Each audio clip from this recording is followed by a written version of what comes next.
What's going on, everybody? So, welcome back for another Arca Cafe. And yeah, right now it is kind of a lone show.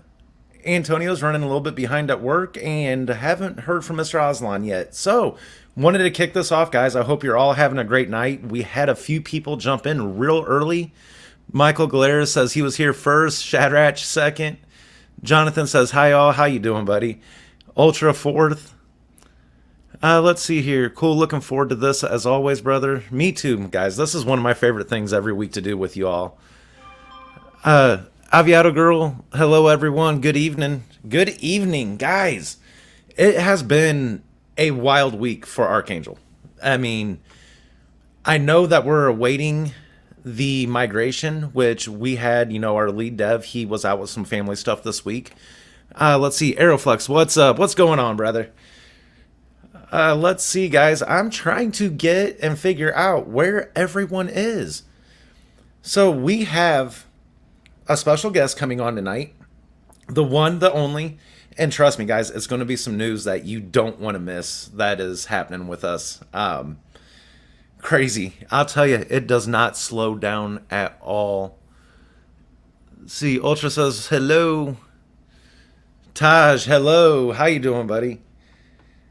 Oh man, guys. So let's see. What big bombs? Stacy, what's up, Caddy? How you doing, brother? We're like I said, we're just waiting for everybody to kind of show up. We got a few employees late to the party here. But that's all right. We can enjoy our coffee, get going. Ishan, hi. How you doing, bud? Let's see. What news did we have drop most recently? Crispy, good evening, Caddy. Look forward to tonight's cafe.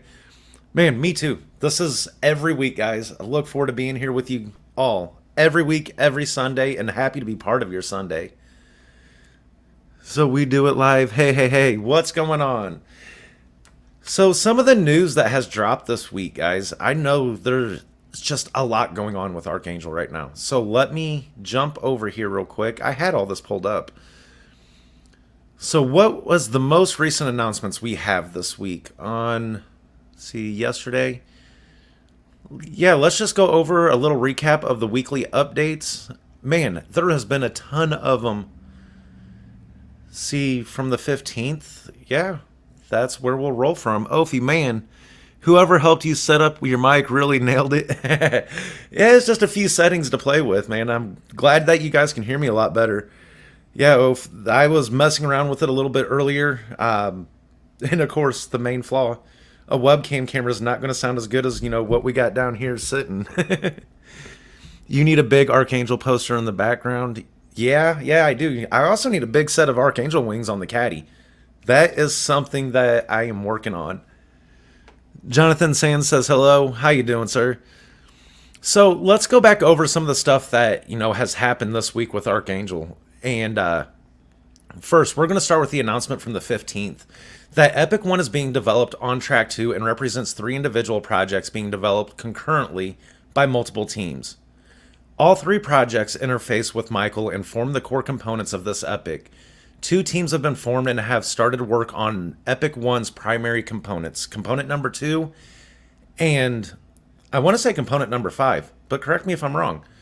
The first team is the development team, the web, Google Cloud, and the user interface or the user experience. And the second team is the content delivery system or delivery team. I guess I should have just read a little further. Let's see. The following schedule has been established. So starting week of November 15th through the 21st, workup, component development, and process refinement. The week of the 22nd through the 28th, so tomorrow through next Sunday, is content creation in its beta phases. November 29th through January, content creation full force there, guys. So with that is going to be huge. Just that time frame alone. And then from January 24th to February 6th, we will be seeing the user experience, the beta version of it, some refinement, the integration, and regression testing. And then from that point, gosh, guys, we got a lot happening. From February 7th to February 14th, the contact creation, the pre-sale announcement, and registration of the whitelist and pre-sale for that Epic's coin. Now, guys, I know this sounds like it's going to be soon for the project being, what, less than 11 weeks old? But we may have another big news bomb drop here tonight. And we will wait for that guest to come on, make that appearance, and make that announcement himself. Let's see. The component is being developed under strict NDAs or non-disclosure agreements, but updates will be posted in the main Telegram whenever major phases are complete and when milestones are achieved. This will be the first project you see listed on the Archangel project portal once that aspect of our website is completed. Guys, I have a feeling that that bit of information may change a little bit. What else? On November 18th. So, Michael Epic update. Today I met with our UX development team and we walked through each of the components of Michael. Today's video meeting is one of many that will occur over the next few weeks as team continues to develop and refine the sitemap and user experience framework, or phase 1. This is a very complex project and with many integrated components. As we progress through the work with various teams, there will be a need for assistance from the community to help us gather various insights, opinions, and conduct various types of research. So guys, excuse me, right there, our project director, Joe, was reaching out, letting the community know that as this grows, that we are going to be looking for, or Archangel is going to be looking for a lot of the community to come together to be able to help bring this all whole. On November 19th, market analysis number 8 for influencers has been posted to the market analysis site. So guys, if you're unaware about that, that is within our Telegram. Let's see here. Try to figure out screen share real quick. Let me get it pulled up.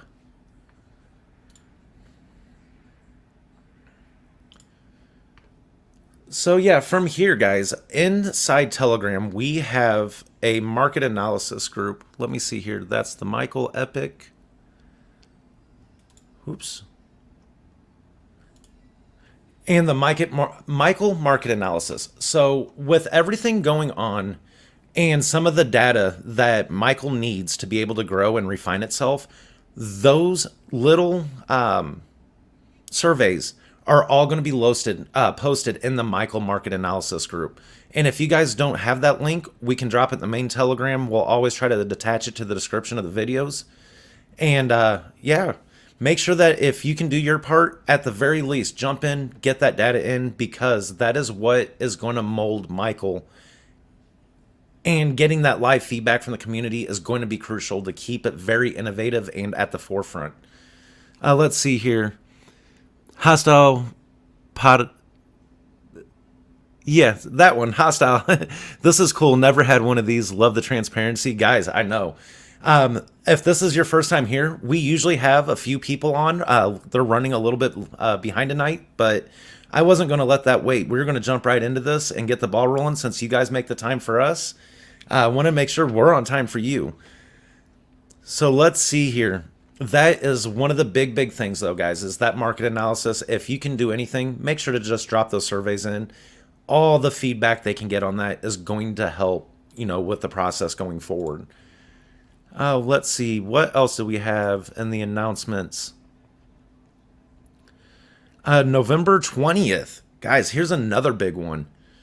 That our lead developer has returned from emergency travel with his family and is resting. Once rested, we'll continue the migration task with the migration team. They will keep us updated as their work continues. Updates will be posted as they are available. Number 2, don't forget to join the weekly Arca Cafe tomorrow. Welcome, because that means you found us here. So we can skip over that one. Don't forget, to make sure to subscribe to Mr. Aslan's channel and Crypto Quest or Antonio's. This gets streamed across all 3 platforms. Let's see. Ultra says, yeah, you're going to be blown away. Hostile. Yeah, he is, man. That's the one thing about this whole community and our team altogether. There's no BS. It's all open book. It is definitely how it is, like it is. There's no smoke and mirrors. There's no bull crap that's behind it. And that is one of the reasons why it got my attention, why I'm here with it all. Continuing on, though, guys, Epic number 3 release name will be Hannah. We will be launching an Epic 3 poll within the next week. The poll will present major sectors within crypto, and that poll will help the community determine which sector we want Epic 3 to focus on. Number 5, Once the sector has been selected by the community, we will launch an Epic 3 logo competition. So, guys, we just had a logo competition that was fire. I'm sorry. That was something that was freaking amazing. And so many good entries that came in from all walks of life. And that's what matters.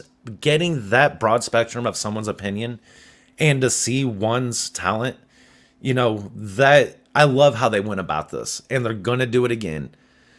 Let's see here. For the logo competition, number 6, the ecosystem roadmap and the technical roadmap version 3 drafts are finished. However, I am not. Let's see here. Hold on. I got to get somebody on screen. I just seen him pop in. Are you ready there, brother? All right. What is going on?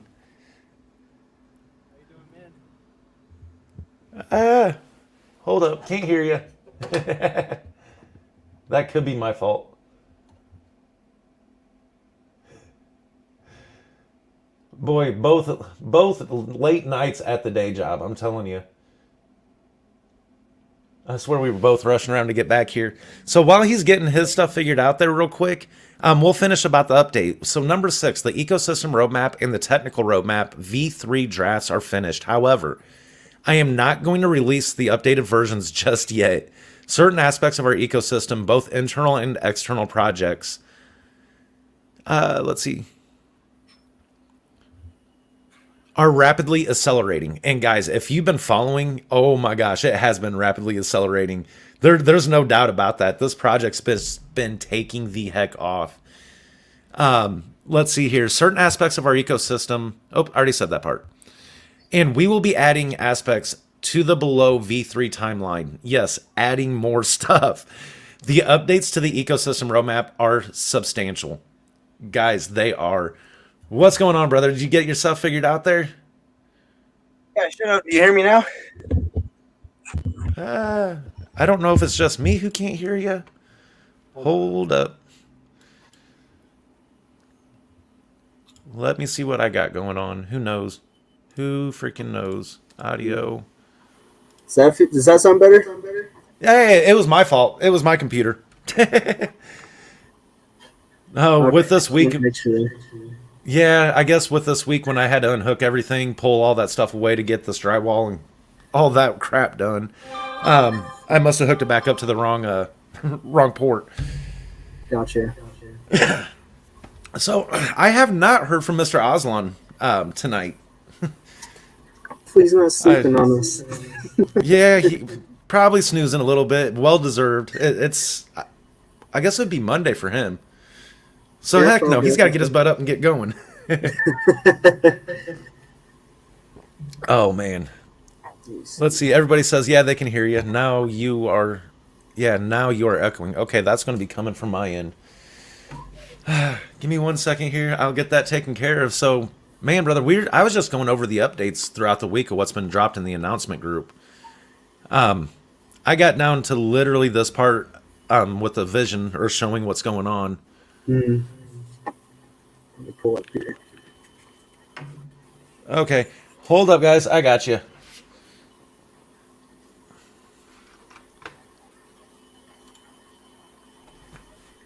And, of course, so unprepared. I'm telling you, I'm so unprepared. Hey, we all have this. I feel you, man, on There's that.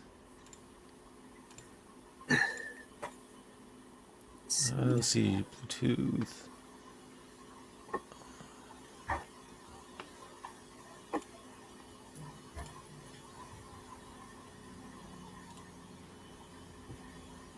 Okay, let me see. One more step here.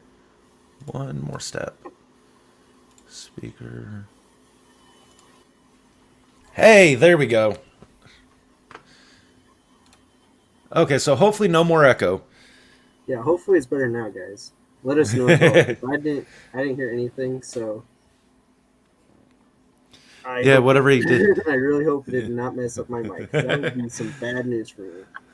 It happens. No, I can hear you perfectly fine. It was probably my fault. I was playing through the speakers, and of course, this powerful freaking thing, it picks up my TV 2 floors up of stairs.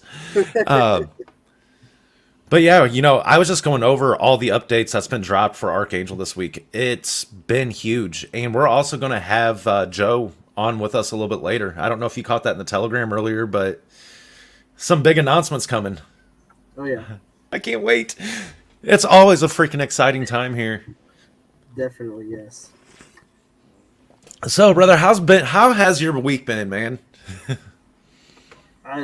Oh, man. It was fast. I gotta say that. Just in the simplest terms, really fast. Oh, yeah. I'll tell you, I've blinked and it's gone. That's all I can say. Yep. The way that, the daily life is in itself, but then with this project with Archa, the way they're accelerating, dude, it's like you can't sleep. If you blink, you've missed something. And it's like that every week. Every week. Oh, yeah. Hey! We got another guest. We got some company coming. You ready there, sir? Well, if he's ready, he's ready. What is going on, Joe, sir? What's up? Sorry, just got off the phone. Oh. And a couple video chats and some phone chats and all kind of stuff. What's going on? Oh, another Sunday night at the cafe, having our coffee, catching up with the week. Heck, issues. Yeah. Don't know what happened with Mr. Aslan yet. We haven't seen him yet this evening. Did he pay his internet bill? Don't know what happened with Mr. Aslan yet. We haven't seen him yet this evening. Oh, we got another echo. Did he pay his internet bill? Don't know what happened with Mr. Okay, there we go. Whatever it was, it finally stopped. Oh, the joys. Stacy says, "What's up, Joe?" Nothing at all. Nothing's up. Nothing's ever up. I'm just gonna keep track of the dev team migration here. So if I bail out for a few seconds, it's just what I'm keeping up to speed. Oh, yeah, that's a big task in itself. Much needed task. Ed took about a 3-hour nap. About 3 a.m. his time, his brain quit working, so took a couple hours away from the computer, and he's back on it. Him and AI and the team. Yeah, he needed a refresher. Those guys have just been, they've been just on it left and right. They have not had much rest at all. No, and this migration is if you think launching a token is one thing, a migration is probably 10 times harder, more steps. And then you also have to remember we have 2 exchanges that we're dealing with too. We've got Feg and we've got CoinsBit. So that's just whatever tasks we're doing, with Uniswap, we got to do them 2 other times. Yep. Yeah, that's, it's everything that's included with the token launch and then everything that's added on from the back end. And being on those centralized exchanges, that makes it a little bit more complicated.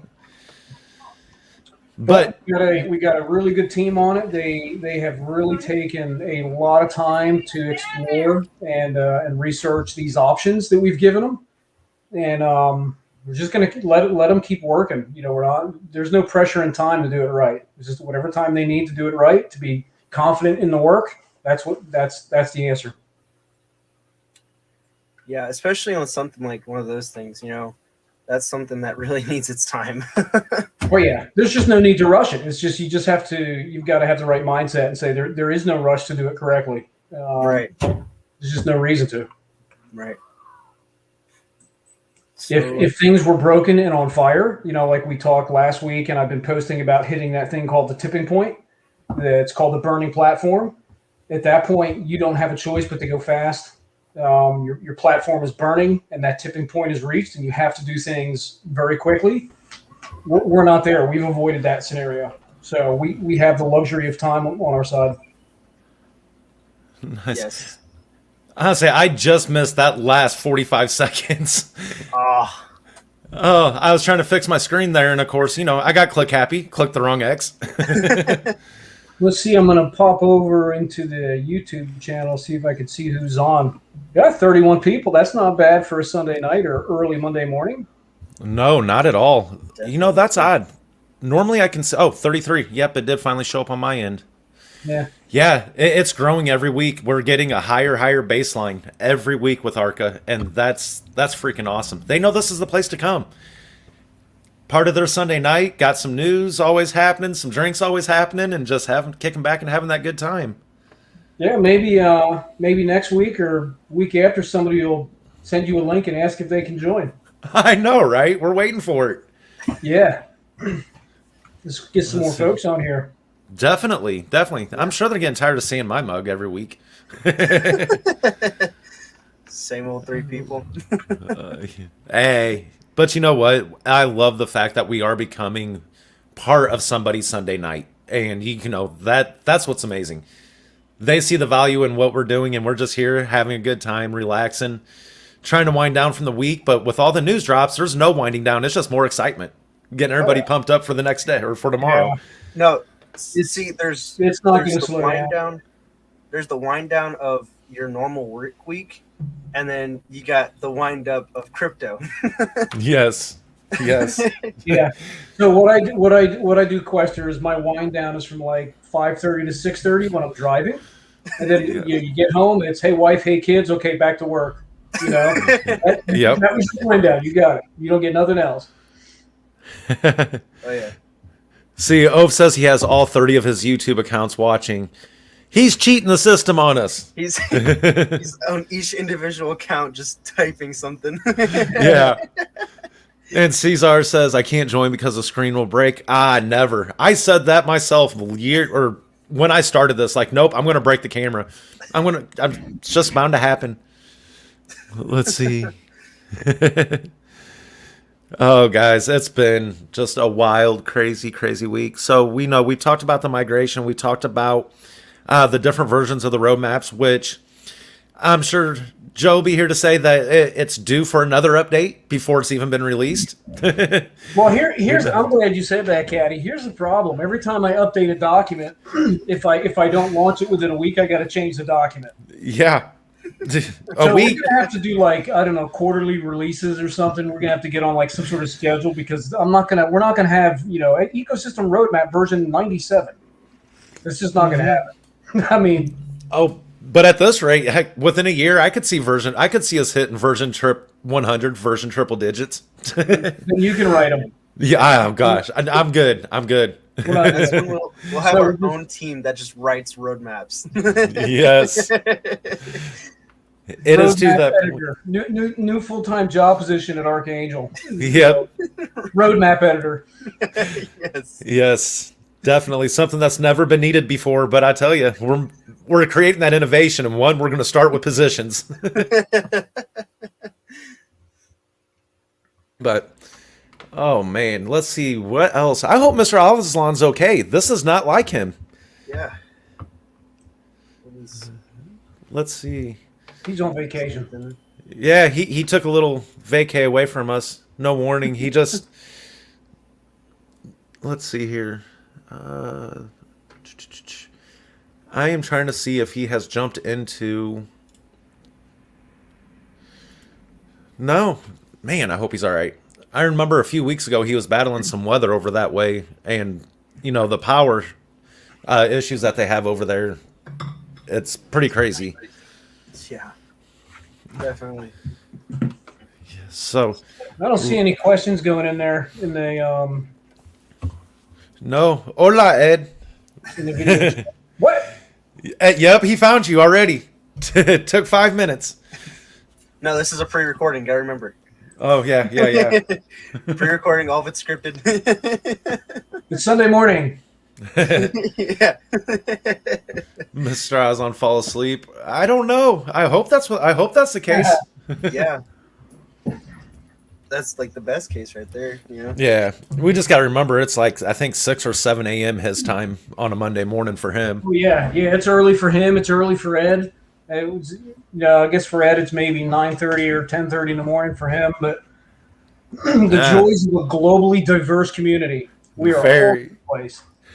Yep, I've said this before, and that's one thing. Crypto knows no time zones. It knows no sense of time in any aspect. Nope. It's like that 24-hour diner serving greasy fries and cheeseburgers. all night long. Mm-hmm. We should have called this local Waffle House.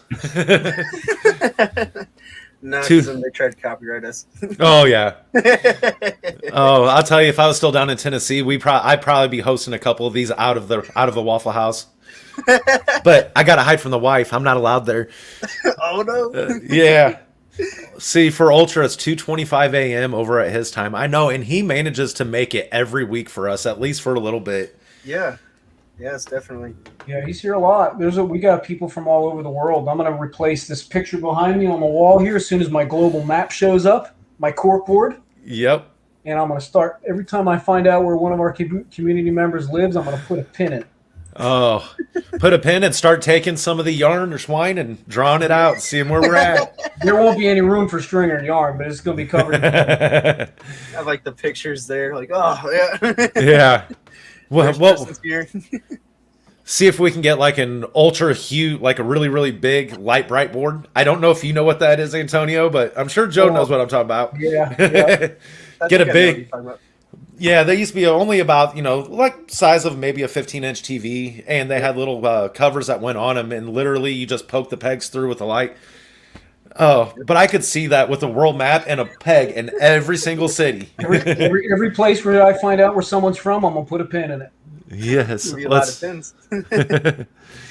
Let's see, Wilkerson, I was going to say let the man sleep. It's like 6:30 a.m. there. And get that bread. Good morning. Or hello. Erwin, good morning, Manila. There you go. Nice, guys. All over the world. Yeah. So the wife said something pretty freaking hilarious the other night. Well, speaking of the wife, she says caught. I don't know what I did. The wife says. But oh crap, I lost my train of thought of what we were talking about. Oh, we just went through Starbucks, grabbed some coffee, and we were going to park on the other side. We were talking about, it's still our own coffee shop one day, and calling it the Arca Cafe. And then she's like, "Hey, you need to park caddy corner." And she just stopped right there. She's like, "Caddy's corner." She's like, "There you go."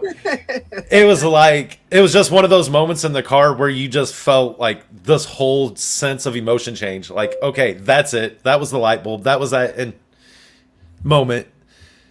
See, Wilkerson, Waffle House. I know the sad part is for me, I'll get caught because the closest one's 3 hours away. I think the wife will notice me gone for a half day. Just say you're out going to Chicago. Yeah. You're going to town. Yeah. That's not far-fetched. Yeah, see? I was scrolling through some pictures earlier today, as a matter of fact, and I had found the pictures of when I drove up to Chicago when there was 8 inches of snow on the ground just to go get my hot dogs from Gene and Jude. Yep. Dude, that's some dedication right there, dude, man. When you get that craving, when you just have that craving for something and you get so bad you can taste it, you'll do anything to get it. That was me and hot dogs, and that's Arca with its moves every freaking week. Kevin, a lot of moving parts going on. There's a bunch. Yes, I don't know how you keep up with it all. In fact, there's another project that contacted us tonight, within minutes of that announcement going out. We got a meeting scheduled with them on Tuesday evening at 7:30. Nice. And that's what's going to happen once we demonstrate, what we're building and what other people can build with the community. Once that word gets out, we're going to have to slow it down. Yep. There's going to have to be I think somebody mentioned on the Telegram having a steering committee, a review committee. Yes, you'll have an onboarding committee for it. project review board, Definitely. Right. We're not saying no now, but we're saying no for right now. Yes. Come back in 6 months. The whole. The waiting list.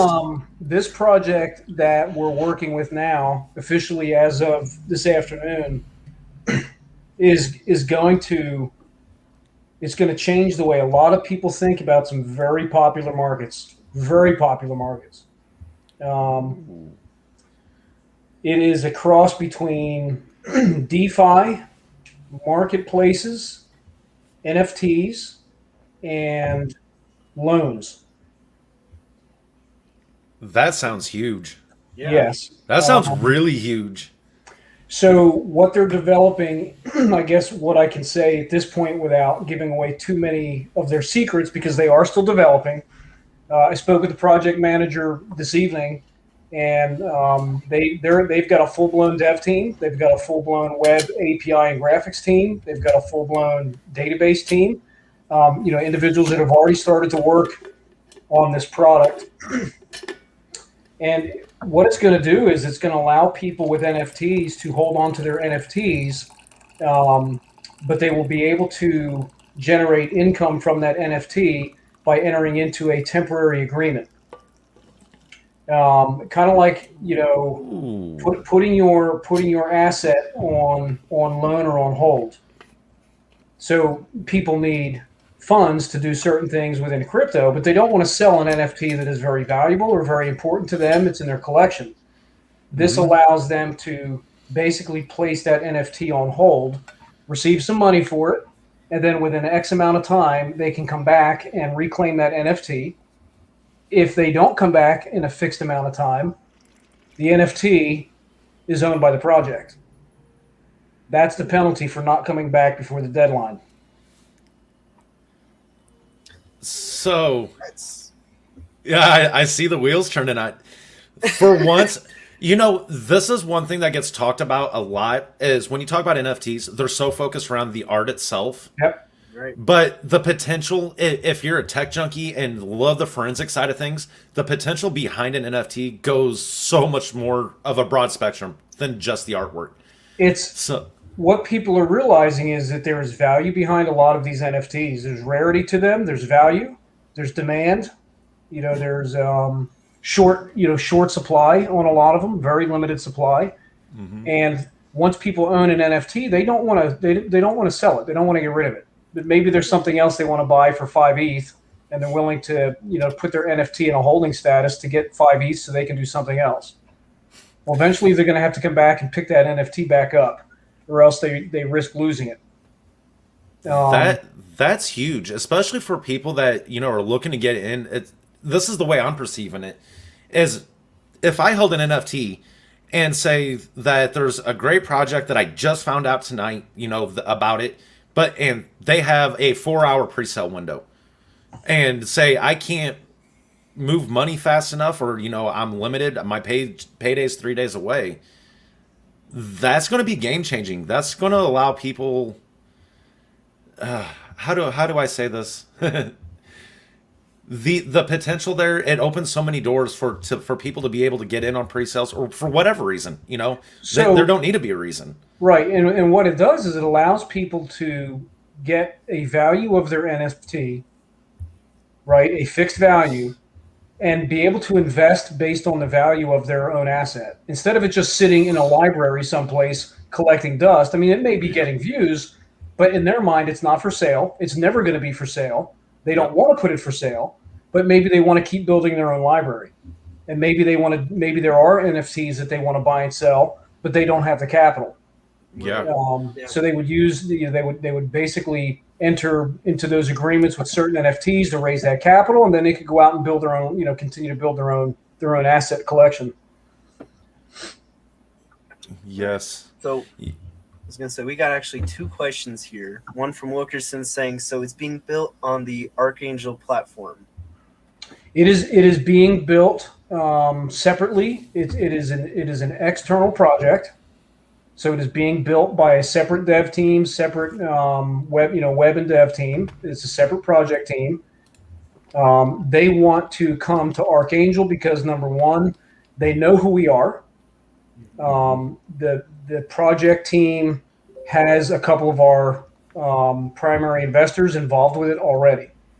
So they're very familiar with who we are, what we stand for, and what we do. They see the value that we add with that approach to crypto. They see a community that is definitely resolved. Look what everybody in the community's been through in the last 3 months. Most holders. Right. They see a community that is experienced at launching tokens. We're all learning as we go. So we are all counselors and mentors and advisors to them. You will see polls come out from this team that hit the Archangel Telegram. They want the community's feedback on some really cool things that they're working on. Nice. Yeah. And while we have a moment here, we do have Mr. Aslan in the house. There he is. Welcome, buddy. Welcome. Hello. Well, it's been a shitstorm over here actually. From the past 1 week or so, it's been continuous rains and there are a lot of power cuts. It's a bad time. I called it. Yeah. No, that's all right, though. No, I think we're all having kind of an off night. I was actually the only one on time tonight, and I was pushing it. I had a good reason. Yes. Everybody had a good reason. I had a good excuse. So back to what they have offered to Arca. There are some really big initiatives to this project coming into our ecosystem. First off, they have agreed to providing tokens to our staking pool. You know that's a requirement with every project. It's a little bit different conversation with external projects because they're not used to that. Right. But again, many of the members of the project team know Arca. They're investors in Arca. That never even came up. That was something they said, "Yep, we're doing it." You know, we didn't even have to talk about it. It was done. Nice. Yeah, it was done. It was part of their plan. Nice. The next thing that they're going to do, which is extremely interesting, is that either at launch or within a week of launch, they're going to deposit 1% of their total supply into our staking pool, like a Genesis dump into the staking pool. When we're talking about 1%, what kind of 1% of any token supply, no matter if it's 100 million or 100 quadrillion, that's massive. The tokenomics and the total supply doesn't matter, denomination wise. They're going to give every member of the Arca staking pool, they're going to throw 1% of that minted supply into our staking pool right off the bat. Wow. So we're talking about, oh my gosh, another project with a 1% of their supply, along with the Genesis project or Genesis within Arca. Yep. Going to be the two primary, because we were just talking about part of Michael becoming the first token to launch within that staking pool. That's when I was reading the announcements that was just posted. I was like, that might change. Read that announcement closely. There's some tricky lines in there. Not tricky intentionally, but there's some information in that announcement that you really need to peel through. Let's see. Yeah, because where was I? Everybody needs to take their time and read it carefully. Look at the pictures. Look at the roadmaps. So those are the two things that the project team is planning on doing. We will get 1% of their total supply. As an initial contribution to our staking pool. Not sure if it's going to be at launch yet or a week after launch, but it'll be sometime around there. And that will entice more people to get their Arca, especially people who maybe don't even know about Archangel, but they know about this project instead. They're going to learn, we're going to give them some time to learn about Archangel and the staking pool so that they can participate in that contribution. Yes. Now, Terry did drop a really good question here about saying what steps we'll be taking to make sure they will be long-term with us. So that's part of the work that we do as these projects, contact us with interest. We have to work directly with them. We have to volunteer our time with them. We have to answer questions with them. We have to put our developers in touch with their developers, even if they don't need any development help. It's our job as mentors to guide them around the potholes that other projects hit, potholes that we've hit. When these projects are developing innovative solutions that have never been done before, they're going to hit their own potholes on their own, right? They're going to hit their own snags and have their own hurdles. That's welcome to IT. That's going to happen. There's no sense hitting ones that everybody else hits, either. So we're going to help steer them around those traps and those pitfalls. Right. And for the progress of a new project, being able to succumb some of those hurdles out of the gate, that mitigates so much risk that's involved, eliminates a lot of that risk with a new token. Absolutely. Think of all the things that we've learned as a community since, the end of August, between how to find good marketers and shillers to how to write good Twitter posts. We've learned you couldn't fill a notebook, or you could easily fill a notebook with everything. It's incredible. Yeah, Definitely. that's for dang sure. Just to try to keep up with this project as a whole, I think I've burned through 3 or 4 notebooks in itself. Just trying to keep up. And I always sit with one handy, no matter where I'm at. It's always here.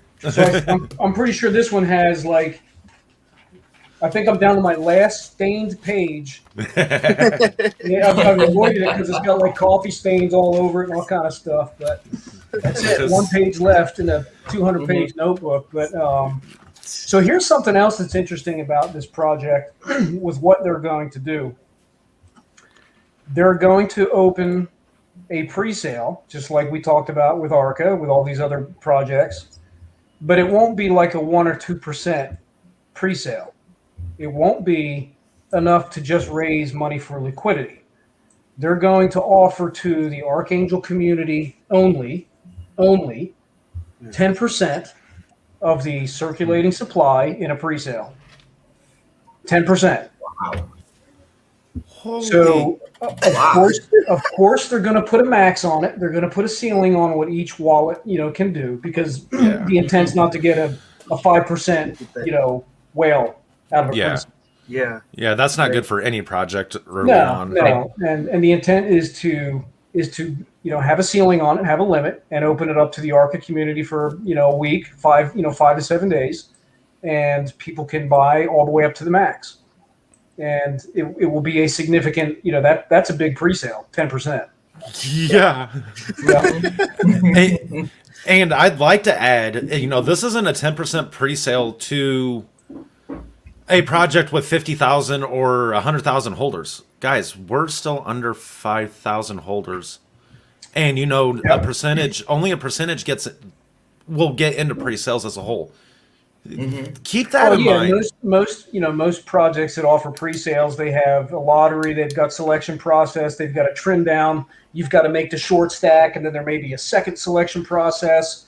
Maybe it's based on how many tokens you have or how much money you have. Archangel is not doing that. If you own Archangel, you are whitelisted to start with. You are on the whitelist when you start.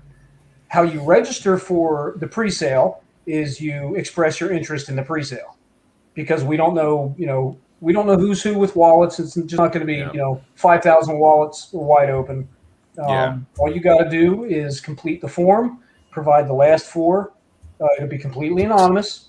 But that way, the whitelist will contain the last 4 digits, or maybe the last 6, because as we learned with Archangel when we did our launch, there's a few wallets that have the same exact last 4. Yep. And that wasn't fun. Yeah. No. So and I learned that. I mean, who would have thought that there could be more? Out of 359 wallets, that there could be more. But there are. Yeah, the odds of it. Yeah. Yeah. Well, guess what? There's odds for a reason. Yeah.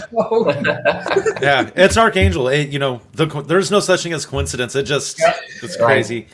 So I don't mean to interrupt, but we had I actually got a couple questions that dropped. So OFA says, will our devs be auditing the contracts of projects that we support? Kind of guess, are we going to have some form of authentication or authenticity at the Arca level with bringing on external projects? I think you kind of touched base about how we're going to help them, but yeah. So we're going to have a set of standards that we require to be in the Archangel ecosystem. We're not going to be the principal holding detention after school, right? We're not going to be, but there are certain things that we will require. Locking the liquidity, conducting a pre-audit on their contract. Making sure the pools are locked. As far as our dev team conducting an audit, probably not at first. I think that's a little intrusive and takes something away from that team. But what we can request is that they conduct a pre-audit, And if we have, sorry, my voice is shut being on the phone. Yeah. Well, the intent is to form a partnership with a very popular auditing agency, a very popular smart contract security and auditor. And in forming that partnership, we can get reduced rates for what we would like to have them call a pre-audit or a pre-check. And that lets the dev team know that the contract looks like it's good to go. Doesn't require them paying 30. A Certic audit's 30 grand. Yeah, it is not cheap. Not cheap. That's not cheap for any project, but a project that's just starting out, that's trying to raise money, that's a lot of money. Yes, that's a lot of money. Yeah. And Joe, I just had one more quick query on the projects that would be part of the ecosystem. Now, we spoke of the pre-sale and the 10% allocation as such. So would there be any criteria where you need to have a certain amount of Arca stake to enter the pre-sale? Or even if you have just 10,000 Archangel token stake, would that person also be eligible to be part of the whitelist? At this point, it's not how many you've staked, it's how many you own. Because some people will choose not to stake. I've already talked to a few people that don't really care about the ecosystem rewards until we get like 10 projects in there. They'd rather have the exposure to the Arca reflections. So basically, we just use the Arca whitelist, the holder list right off Etherscan. There's your pre-sale whitelist. It's that simple. That's good. Yeah. So, and would there be any mechanism where we can avoid rug pulls altogether? Because say, if projects are part of Archangel ecosystem, is there a possibility that we can think of locking the liquidity, whatever is provided for Archangel guys, at least for whatever is there on the pre-sales end, let it be locked with Archangel or any other third-party vendor, wherein even if token goes into a rug pull, the liquidity here with Archangel, whatever is the portion of, say, at least the 10%, whatever initial investment was done, would still be available for people to pull them out. Because this has happened, and this is a major issue with a lot of coins out there right now. I mean, even just yesterday, we had one single rug pull. Before I went to bed, that was the last news that I heard, and it was really bad. Yeah. Well, the first thing we need to do is define a rug pull. A rug pull, most of what's happening in crypto right now are not rug pulls. They're just mass sell-offs. They're coordinated sell-offs. Yep. There are some where the liquidity is being pulled out, where the liquidity is being drained. But that's a rug pull. Right. When you have one or two whales doing a coordinated sell-off, that's not a rug pull. That's a sell-off. That's not a rug pull. So you can avoid those, the real rug pulls by simply locking the liquidity. You just lock it. That's how you confirm and avoid a rug pull. Can you ever avoid a coordinated whale sell-off? Not in any project, not in any market, not in any investment in the world. You can't. Nope, it's a free market. If you pitch free market trade, you cannot avoid that. But what you can do, and one thing that this team is doing in particular, is they're making sure that the top holders in the contract are spread out. They're making sure that there's no 5, 6, or 7% owners. Yes. Yeah. That's huge. Yeah. So the questions, they're just flying in tonight. Yeah. Yes. Yeah, and Here's I'm the sorry. deal, are you going to require that they are doxed? No, we're not. Remember, this is an external project. It's an external project, guys. We don't own it. We can't demand anything. We can't require anything. We are going to have a screening checklist that we will work with the team as they develop and design, and that right before launch we'll do the checklist again to make sure that all the things that make the project secure and safe have been done. And that's when we'll know they're ready to go. If they don't meet one of our requirements, but they meet their own requirements, then they're not in the ecosystem. They can go launch somewhere else. Yep.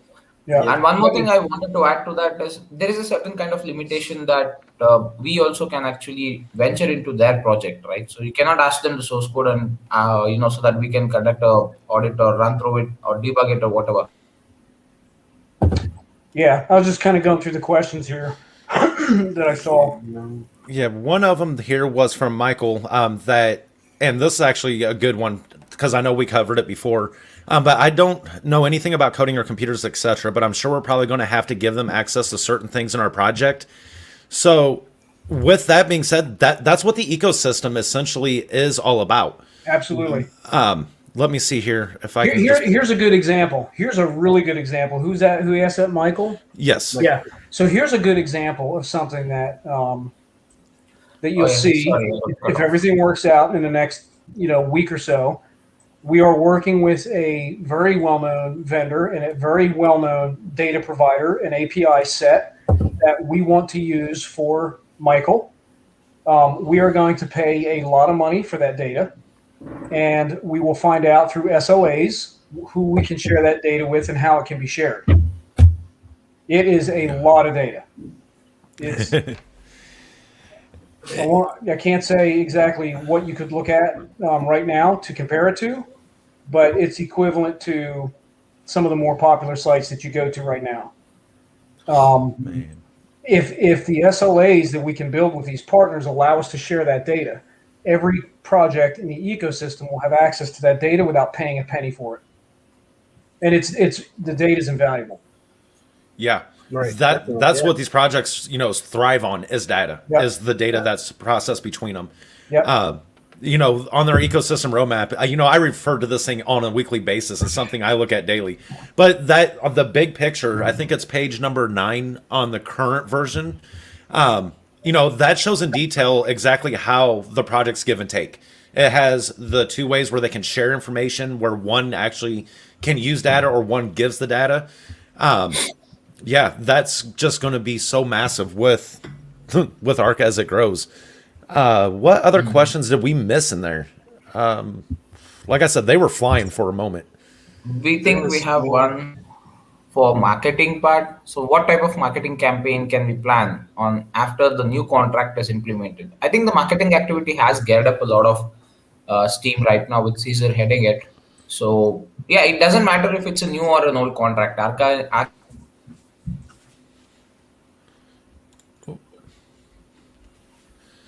Yeah, that's and I know with the marketing that with the project itself that they've been phasing it, and with the current migration process that's been going on, it would not be the wise decision to push marketing really hard and then do a migration.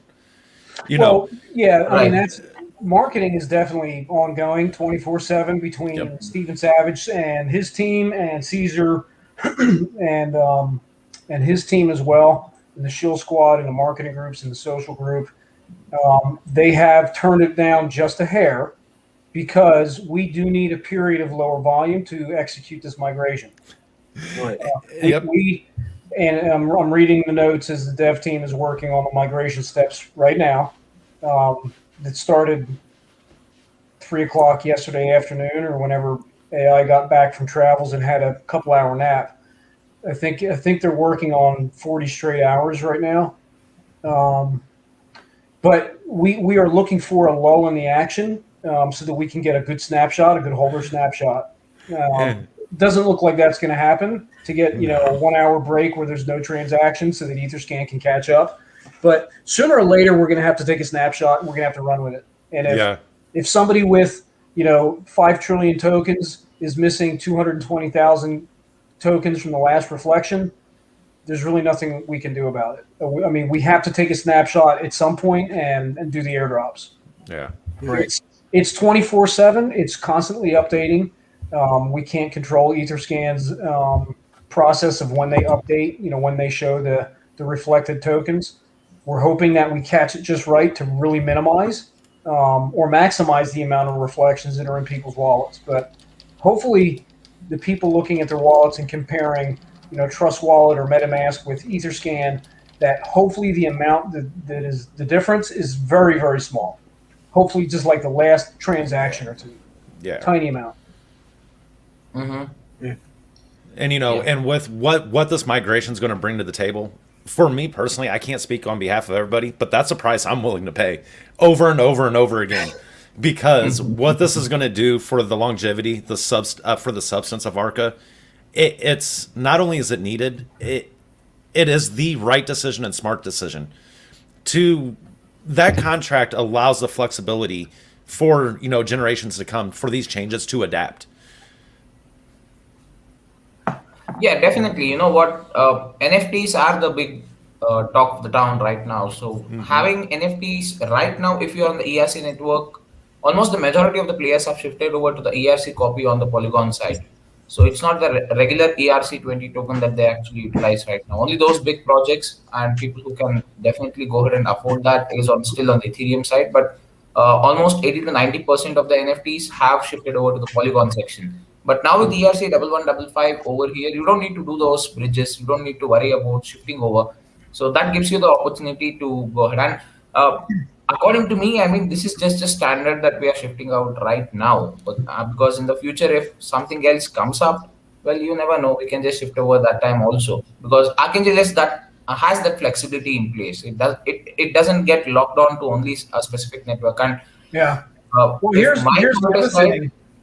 Yeah. Go ahead, buddy. Yeah, if my thought is right, well, Joe is here, so I'll put it across. Archangel might come out with their own blockchain also in the future. There's a lot more to this project that we just can't talk about right now. But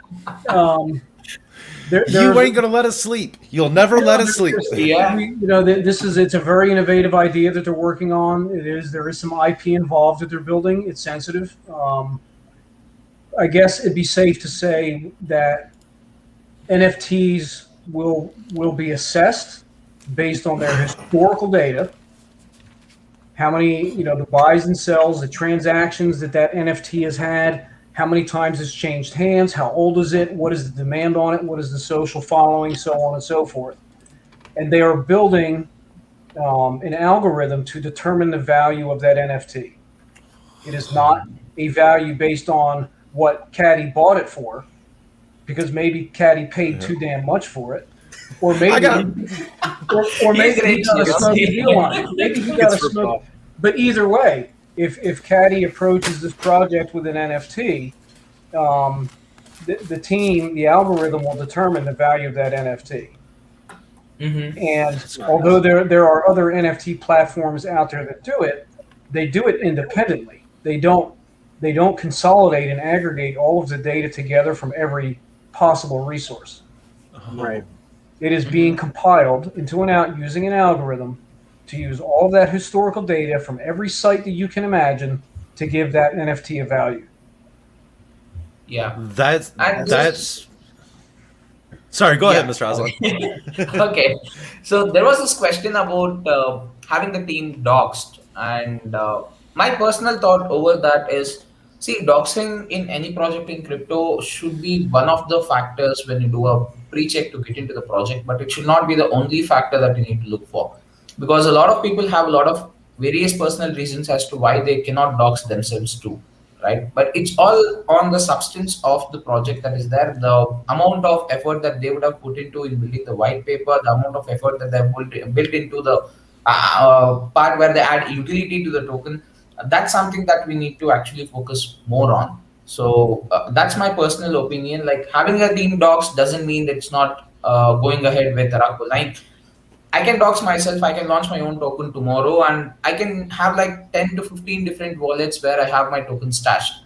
So the so-called whales. Now, I do not know whether others know about these stuff or not. I will be doxing myself, and I'll be even going ahead and saying that, okay, I have access to this developer wallet alone. But in the sidelines, I might also own that 10 to 15 wallets, which are mine, but I have not doxed them to you. And you have no option to go ahead and view those, right? So I go ahead, and if I want to really do a rug pull, even though I am doxed, I do the sell-off from all these 10 to 15 wallets and come in front of you, in fact, and tell you that the developer has left or the whales have coordinated a sell-off. So that has resulted in a price crash. But in fact, it is me who is doing it in the back end.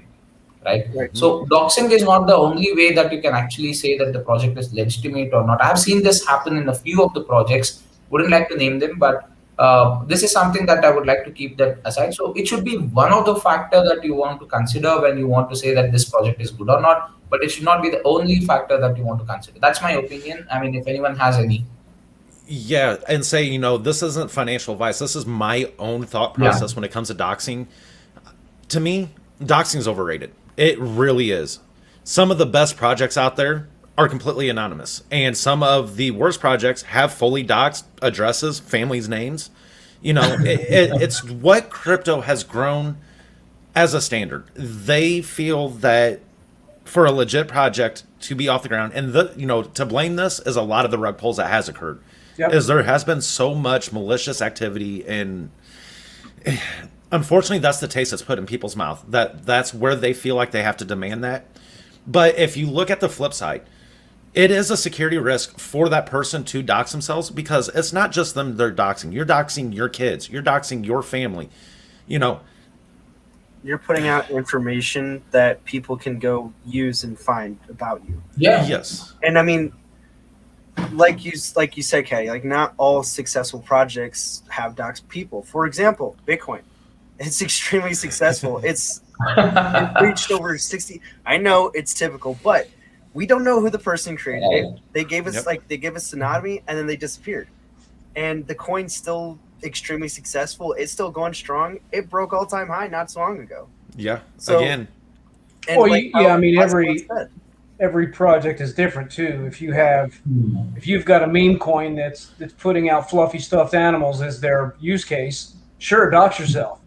But if you've got a security project that's going after bad guys and trying to pin down the criminal underworld of crypto, you're going to think more than twice about doxing yourself, maybe 3 or 4 times. Right? Yeah. So, I mean, and there's project members with every project that just because you have a face man or a face team, the people that are doing the work behind the scenes, you'll never know who they are. They are completely anonymous, and they will probably remain anonymous for their safety. And there's a reason why that's where crypto came from. Anonymous and decentralized. Yep. The more you centralize it, the less powerful it becomes. Yes. Yeah. And there is one more.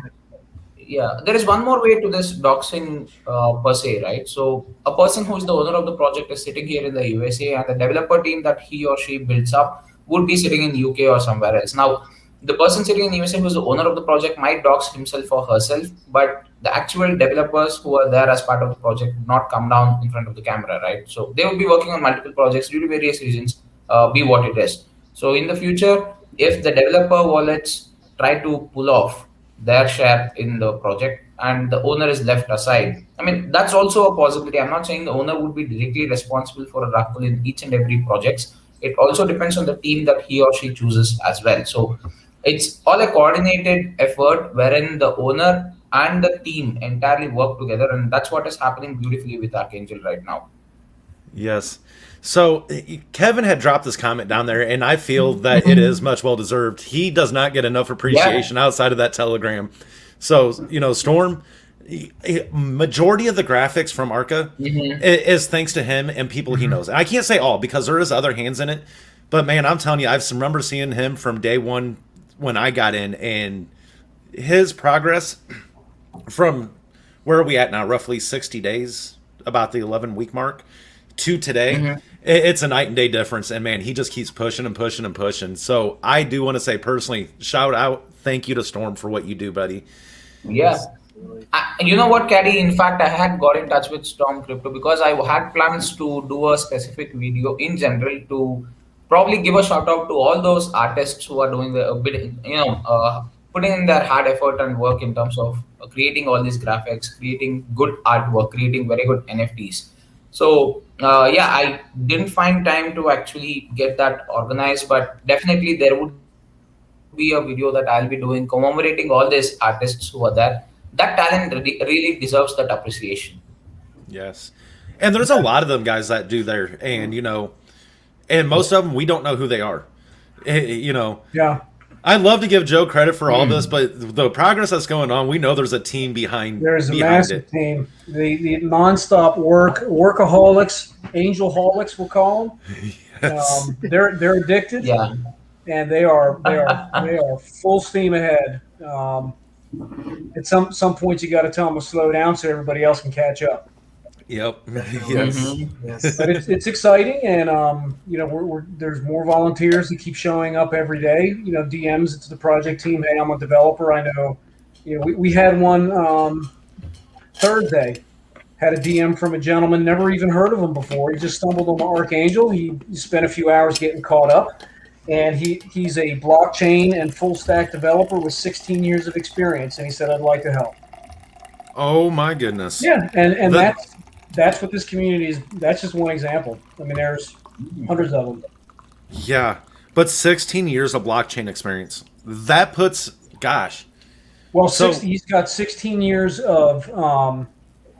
He's got 16 years. Let me think of how he phrased it. I was going to say, because that puts him at the start of Bitcoin when it was conceived and being discovered. Hold on, I'll read it without saying his name, of course.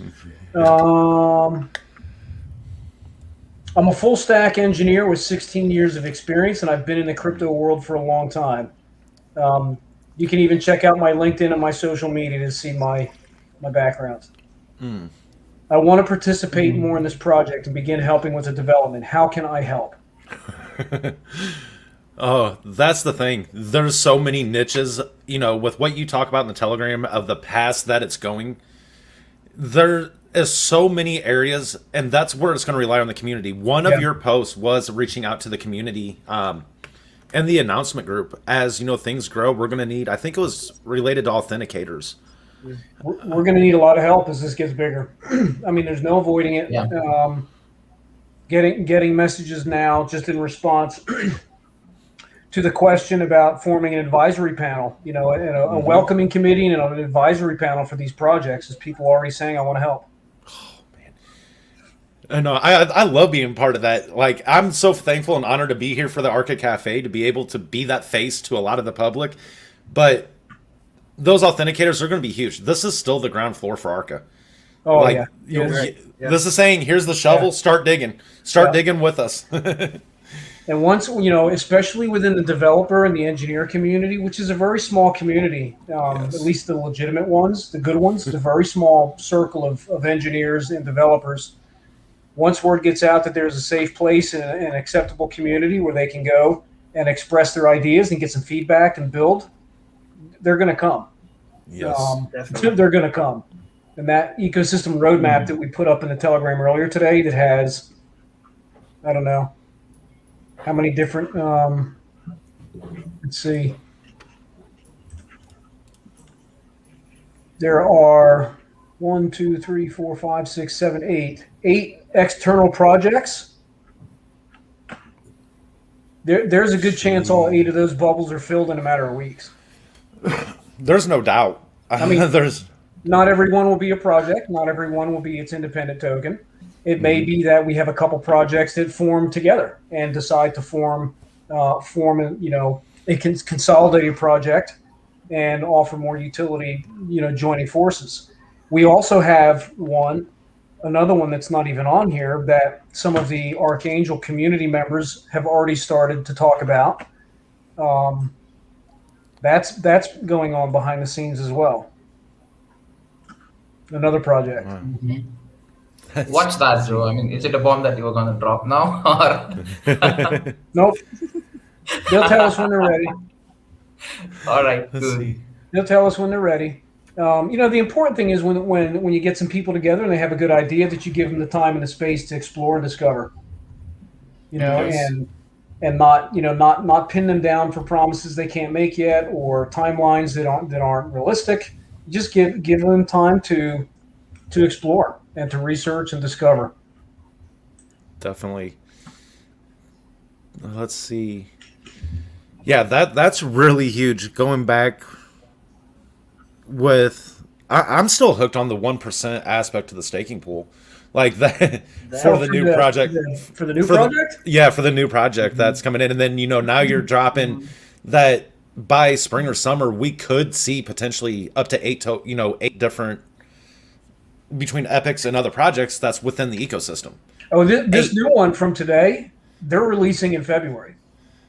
Holy cow. We're not talking July, or they're releasing in February. This is And that's it's almost December, and I talked to the project manager tonight, and he said we are setting realistic goals, just like Archangel did. We're going to set goals that we think we can hit, that give us motivation and drive to hit them.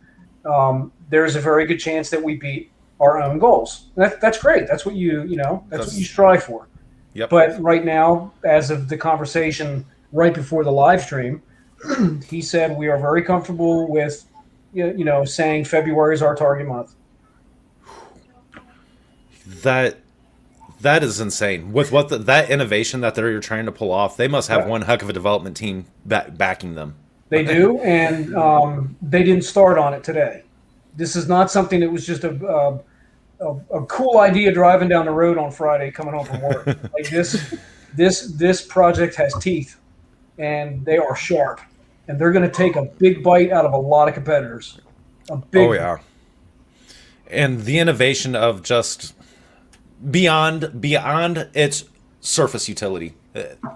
I'm trying to think of the best way to say it without me giving where my mind's at with it. But the data that's being created, this will have a purpose beyond its face utility as that market for the NFTs. They're exploiting another resource of NFT potential. Along with me, as we all know, I'm big on key data, KPIs, key point indicators, and creating those measurements. That's insane. When you don't have a specific data set and you're creating that is such a broad spectrum and has so much utility beyond the surface of what it's originally intended for.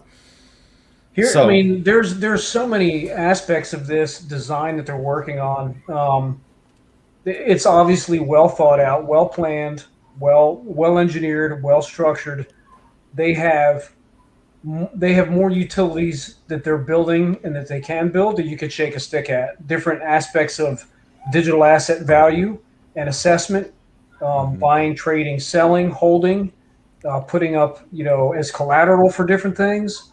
The algorithm that determines the value, a true value, not what Frank paid for it, or what Bobby paid for it, or what Jimmy paid for it. But here's the true value based on all of this data thrown together. So most people are familiar with Kelley Blue Book. It's an online resource where you can assess the value of a used car, and you punch in a whole bunch of information, and then it compares your used vehicle with all the other used vehicles that it's assessed, and it gives you a value. Mm-hmm. Kelley Blue Book will not offer to buy your car; they're just going to give you a value. Yep. This project will offer to buy it, to hold it, to sell it, to put it in a library, to market it, everything. They're going to corner that niche. They're going to corner it. They're going to command it. Yeah. They're going to command it. Oh, my God. This is something I did not expect this early for NFTs to happen. Like, this could have been something I could have seen farther down the road, not something within what? We're about... Oh, I'm trying to think, when did they release?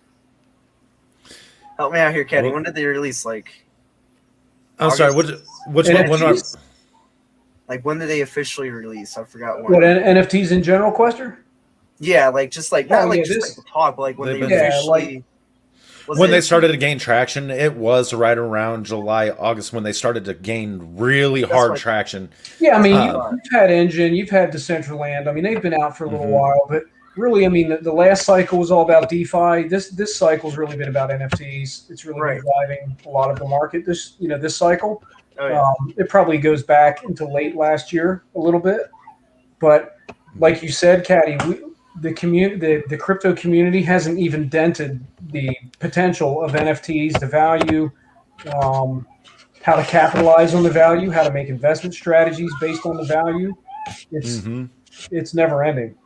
Right. Yeah. And that's the thing. Go ahead, Mr. Aslan. I'm sorry. Sorry, Kerry. And NFT's potential is also not tapped to a certain extent. Right now, you just see certain music beds, a certain artwork, or certain animations as NFTs, but that's not it. NFTs can be much, much more, right? So, the potential for NFTs to grow is more, and having them incorporated to Archangel project at a very early stage is definitely a very big plus point.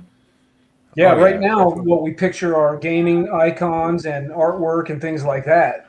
That's not even a small fraction of a percentage of digital assets that are out there. Yep. It can be made, non-fungible. So. Oh my God. Yeah, because we're talking beyond the scope of just the financial aspect. What was we talking about, the Big 10 of the 10 different sectors of where it hasn't even touched yet? No. And just the ones that were in my head before I even found Archangel, where my mind was with NFTs, is, medical records. The one thing about Yeah. blockchain technology, with medical records, it eliminates that third-party mitigator in the real world to complete a financial transaction. Like when you're buying a house, you're not only dealing with a realtor, you're dealing with a lawyer. You got all this together, and the potential to mitigate that risk behind an NFT in itself, it's there. There's so much power behind the blockchain technology that just hasn't been touched. And that's what I got excited when he was talking about, with them and being able to assess the value of an NFT. Say I bought one for 10 ETH and my dumb butt overpaid for it, 8 ETH overpaid. But to create that data set itself, that to me is the game changing aspect. I'm excited about the NFT, but I like the data. Yeah, I see a post now that says NFT pawn shop. Yes and no. When you go into a pawn shop with something, they're basing what the value that they give you for that item. They're basing that on whatever they feel like paying you. They don't have an algorithm that looks across the universe to tell you, how many times that thing's been bought and sold, how many exist, what's its rarity. None of that.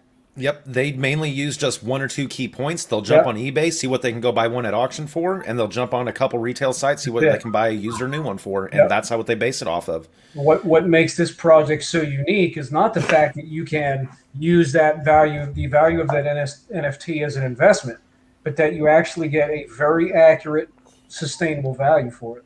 Yeah. It's not just somebody pulling a number out of a hat. Yeah, and think about that. In today, even with cryptocurrency in general, your regular token trading, the only value that you can put to a token is real-time value. Yeah. Because there's nothing to create that data set. The information's there for the most part. It's just a matter of being able to compile it and to give that another spectrum or another realm.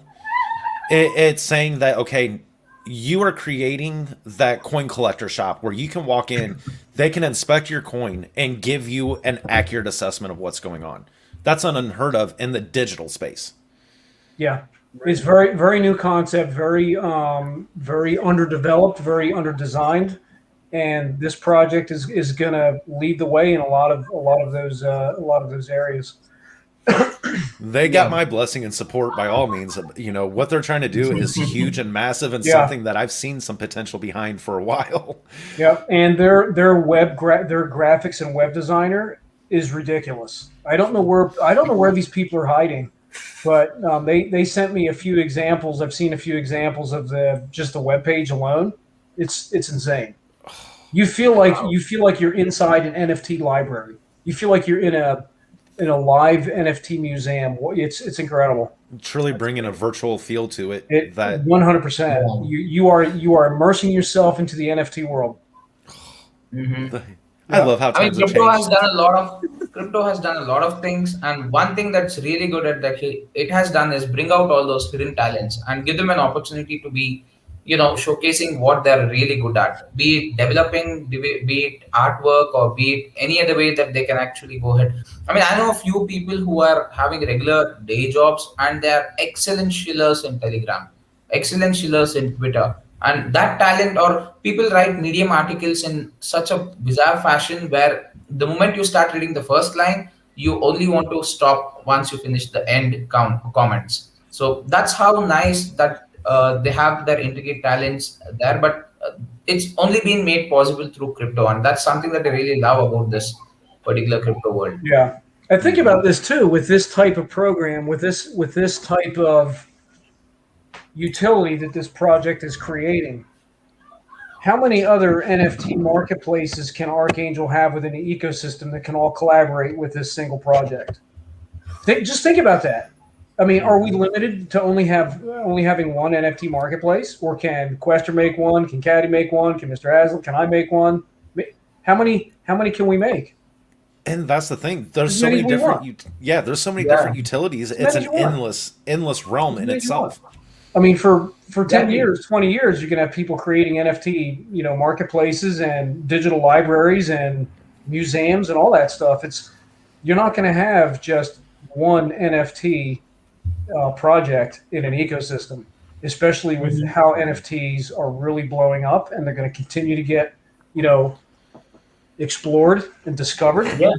And the reason why this project coming in so early is so important is that it's really agnostic to a specific marketplace.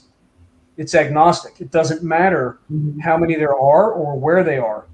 It is aggregating the data to provide you with a value of the NFT, and then crossing the bridge from NFTs into DeFi and working with the actual asset value and offering, loans or buys or whatever with that digital asset. Mm-hmm. Definitely.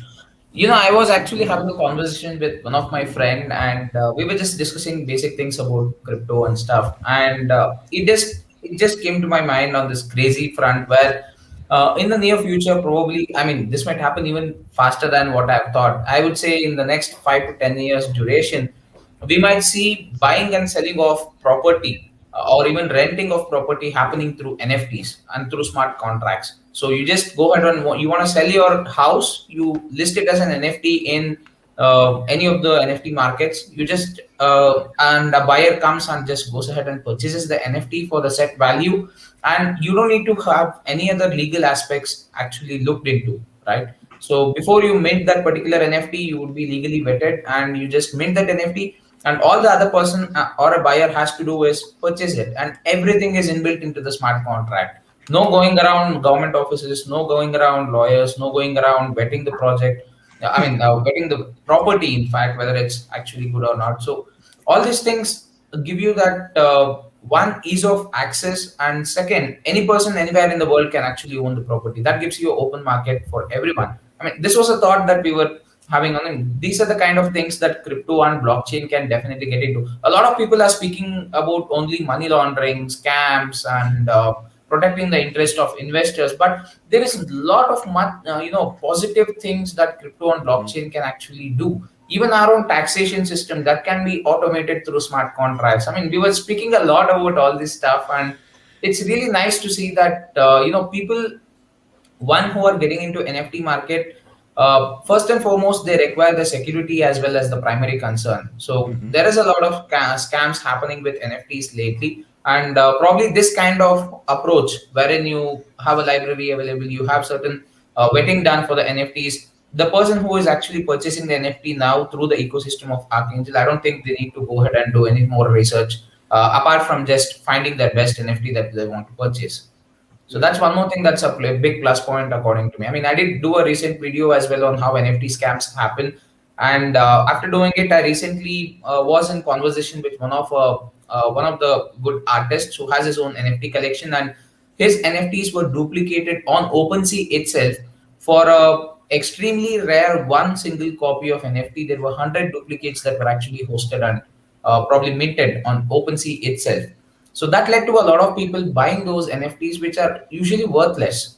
So that was really bad to see, and that's where I think this plays a very vital role. In NFT space, scams are also happening very quickly, even though people are not realizing it, because for now, according to them, it's just a JPG image. But there is a lot more to it in the background. Like, say, if you are having a game built up, then each NFT is ideally linked to the game. And if you have a duplicate NFT with you, it's usually worthless. You cannot use it anywhere in your game. Right. Yeah, and that's the thing. Scammers, they're so hot and heavy. They're going to try to hit you at every aspect. And NFTs is not my personal niche, so I can't talk on behalf of a lot about it. But I know enough to understand, the basic understanding of them. And with them being as hot as they are, I knew I would be hearing a story sooner or later of how NFTs have turned into somehow has a scammer behind it. But what I was going to say, there was something that you mentioned early on. I just didn't want to interrupt there, Mr. Aslan, that you were talking about. Now let me try to replay it back in my head. I might have lost that thought. All right. Yeah, that's all right. We'll continue on. I'm sorry for that, Kenny.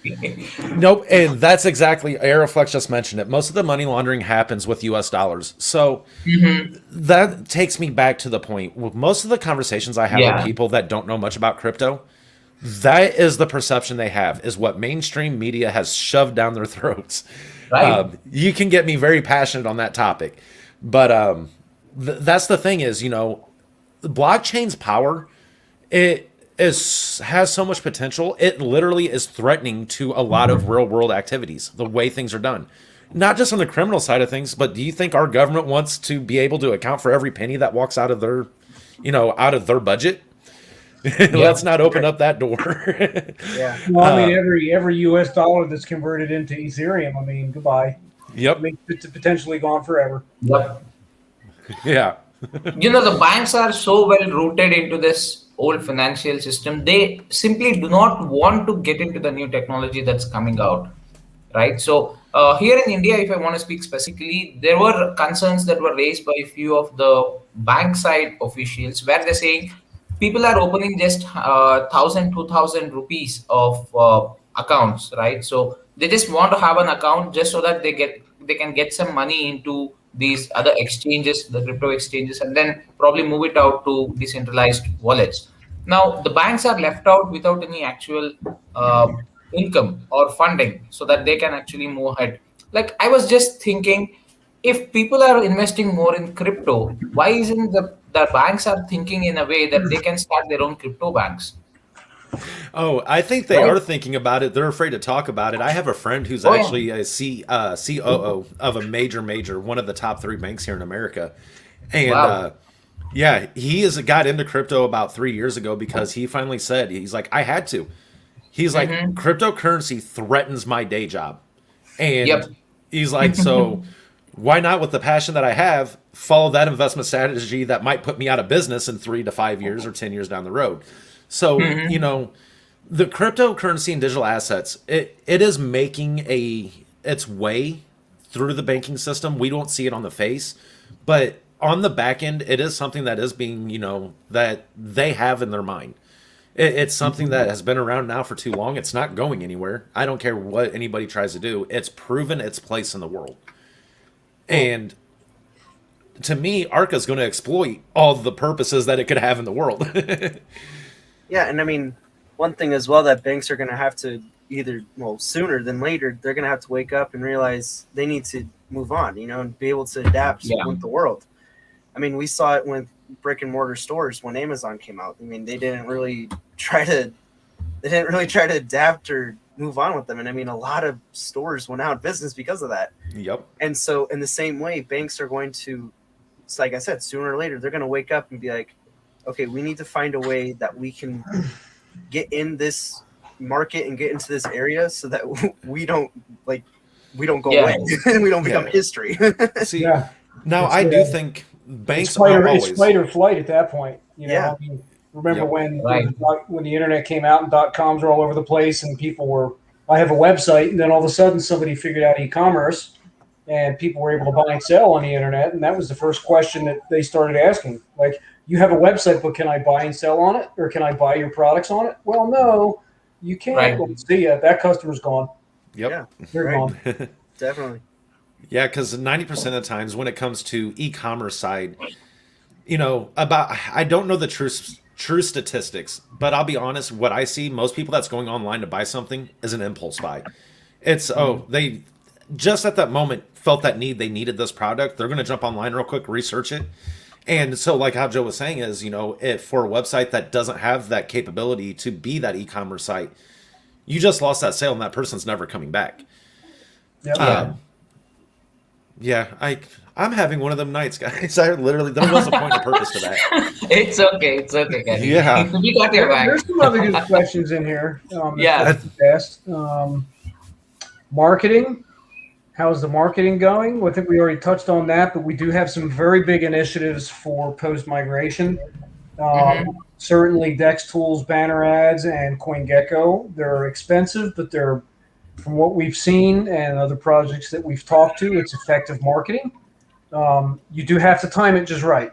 So most likely after migration, we'll make sure that CMC and CoinGecko are updated. That's a process that we have to do. CoinGecko will probably be a lot faster than CMC. So getting the new contract out there, making sure that people get direct access to the new contract. CMC may take a little bit longer. Once both of those primary sites are updated and have the new contract on them, that's when you pull the trigger on the heavy marketing. CMC, or not CMC, CoinGecko, I believe has a wait list. I know Dex Tools had it last time I checked. They had a wait list that was 3 or 4 weeks long. So there's plenty of time to get on the wait list and get all the steps that we need, to take, get all that work done. But we're not going to wait. We're not going to wait long after migration to do it. Mm-hmm. As soon as we're migrated and that new contract address is available, we're updating. So Etherscan.io is a fairly fast update, and that will update Dex Tools. So that, Etherscan.io feeds Dex Tools. So that should be fairly fast. And then you'll probably see CoinGecko next, and then coming in last, because it's a little slower, is CMC. right. And speaking of those sites, I can't even believe just when the token launched, how quickly we got listed on both CoinGecko and CoinMarketCap. 11 days. Yeah, that was insane. I've seen projects out there striving for 3 to 4 months to get listed. Yeah, if they have to, if you don't fill out those forms and provide the data CMC is a lot more detailed process than CoinGecko. CMC is a very detailed spreadsheet that you have to provide them of holders, transactions, you name it. I mean, it's not just you fill out a quick form and send it in. And CoinGecko is not exactly easy either, but CMC is definitely a more detailed submission process. And if you submit something with errors in it, it's going to get kicked back to you, and you're going to end up at the back of the line again. Right. So you're better off taking your time doing it right the first time. And not getting into that rejection pile where you have to go back and fix something and then resubmit and fix it again and resubmit it. Yes, and drag you don't it want out. to do that. The long processing of that, yeah. Let's see. Yeah. Another question. Let's see. I mean, there was one around the same migration part by Crypto Web Nerd. I think we touched upon it right now. Yep, migration steps are ongoing. Yeah, they're doing good. I've been tracking their conversations throughout the day, hopping into that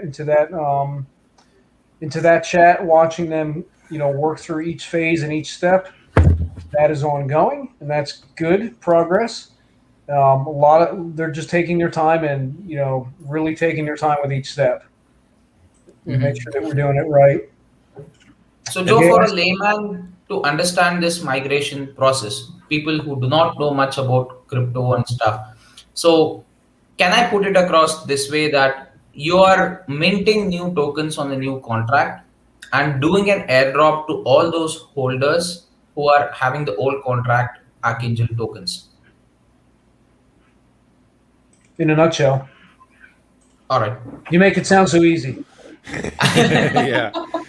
Right. Well, that's what I would like to, because I have received a lot of questions on what is this contract migration all about? What is it that you mean by a contract? What is ERC 1155? I mean, a lot of people are into the project just because, one, they are interested in investing in crypto, but they do not know much about it. They do not know all these changes. And there is one more sad thing where this contract migration is not probably known to a lot of people, and they lost quite a bit of money as well. So there were other projects which they had invested in. They were not following it up much. They did not know what to do with contract migration, because a lot of them actually required you to go ahead to a portal on their website or any other place, and you need to swap your V1 to V2, right? Or do a manual effort in terms of changing the versions of your tokens whenever a contract upgrade or contract change was made. But here it's much more easier. The account holder or the holder over here doesn't do anything. So they can just sit back and relax and be very much safe about not worrying to lose out on their tokens, whatever they had purchased or invested in V1. And that's really nice to see on that in Archangel. Mm-hmm. Yep. I agree. They're taking their time with it. They're moving as quickly as they can, but they're taking each step. There is a team of them working on it. They also have authenticators. They have other developers that they're sending different aspects to have it checked and reviewed to see if they can find any questions or issues or concerns with it. So they're just taking it one step at a time. That's exactly what we would want. That's the best course of action. Mm-hmm. It just mentioned arbitrium involved. Is it a question or is it an information? I think that's more of a statement versus question. Right. Yeah, and something that we talked about in the main chat, and I think it was last night or early 2 o'clock this morning. I don't know when it was, but sooner or later, every token, every project in crypto is going to migrate. Whatever platform or whatever blockchain they originally launched on, they're going to have to change. They're going to have to upgrade. They're going to have to change. You see very few 30-year-old cars driving around on the highway. They're out there. You'll see them, but Definitely. there's very few of them. Caddy's got one of them, but there's very few of them. And every project is going to hit that point where they have to make a decision to either plan a migration and do it on their own time, or they're going to wait till they hit that burning platform or that trigger where they're forced to do it in very short order, or things really start to fall apart. And we have chosen to do it on our terms and in our time, and that's going to save us a lot of hassle down the road. Oh yeah, True. And any project in terms of long sustenance should always be ready to evolve, should always be ready to go ahead and change as and when technology changes, right? So currently we have seen changes between Ethereum, changes in BNB. These are the blockchains that I can quote off in the big shots, right? So yes, but can they limit themselves to what they have right now? Absolutely not. You see that Ethereum 2.0 is already in play, in plans, and probably, as far as I have got my timelines, I think they're going to do a phase launch starting from next June. That's 2022. That's a partial upgrade that's going to happen for their network, giving it more functionality and usage. And you know what? It's what's really important is that in crypto that the mindset changes. Like, we need to see more migrations. We need to see more contract changes. We need to see the overall broader crypto market and these projects accelerate their ability to adapt and be flexible and get rid of the rigidness that a lot of these older contracts have in them. Like as an enthusiast to crypto adoption, that should excite you. I mean, that's what you want to see. That's how you know that the overall broader adoption of crypto is happening. It's forcing people to take innovative steps to keep up. Absolutely. I mean, you go to a vendor and you want to use your crypto to make a payment. If you're having an ERC20 token and the vendor only accepts BEP20 tokens, that's a road harm for you, right? So that kind of changes where you have cross-chain networks, or probably, I mean, I'm having this vague idea where you do not need to even worry about blockchains that you are currently built up on, and all these migration towards between the chains happens in the backend. That's the kind of a system. Like, you just have one single app with you with a crypto in any of the network on your wallet. You just go ahead and pay with any of the cryptos, whichever the vendor accepts, and that gets automatically converted to whatever the vendor accepts as payment. Like, say the vendor takes Bitcoin and you have Archangel tokens. You don't need to worry about the network Archangel is in. So right now we're also planning to branch out to the BAC side as well, right? So yeah, even if you have the BEP20 tokens, or in case once it launches, and even if you have the ERC20 tokens, all you need to do is just pay, and it gets auto converted to Bitcoin in the backend, rather than you first going to do a swap in any of the dApps and then going ahead and purchasing Bitcoin and then making the payment. Like that's the kind of evolution that I am looking forward for, and probably, I mean, in the future we do not need to worry about any of the blockchains that are there as a limitation now. Yep, and we've got a lot of things coming at us very quickly as we accelerate our own roadmaps as a project. We put out some posts last week and again this week, and I think I did another reminder. It was either this morning or yesterday about taking a look at Epic number 3. So in reality, we should be looking at Epic number 3 in 18 months. Well, we're 9 weeks old today, and we need to look at Epic 3. All right. So, All right.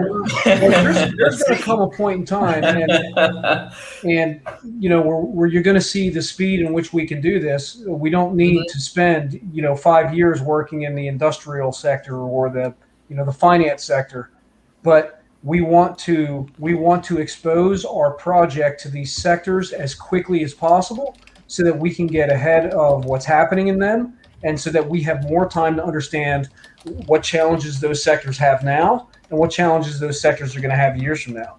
We need to get the exposure to those sectors as quickly as possible. As quickly Absolutely as possible. right. And if that means we're not building something ourselves, instead it's an external project that comes in with a project in a sector that we haven't touched yet, guess what? That's Archangel's instant exposure to that sector. Instant. Yeah.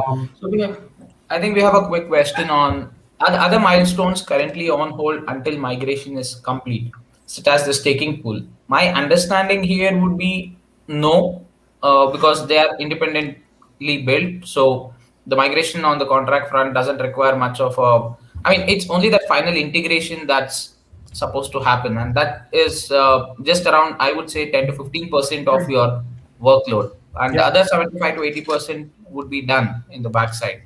Yeah, milestone wise, nothing has slowed down. If anything, it is accelerated beyond the point of our brakes heating up, and we can't slow it down at this point. Yeah. But we knew that was coming, and we're going to keep pushing on it.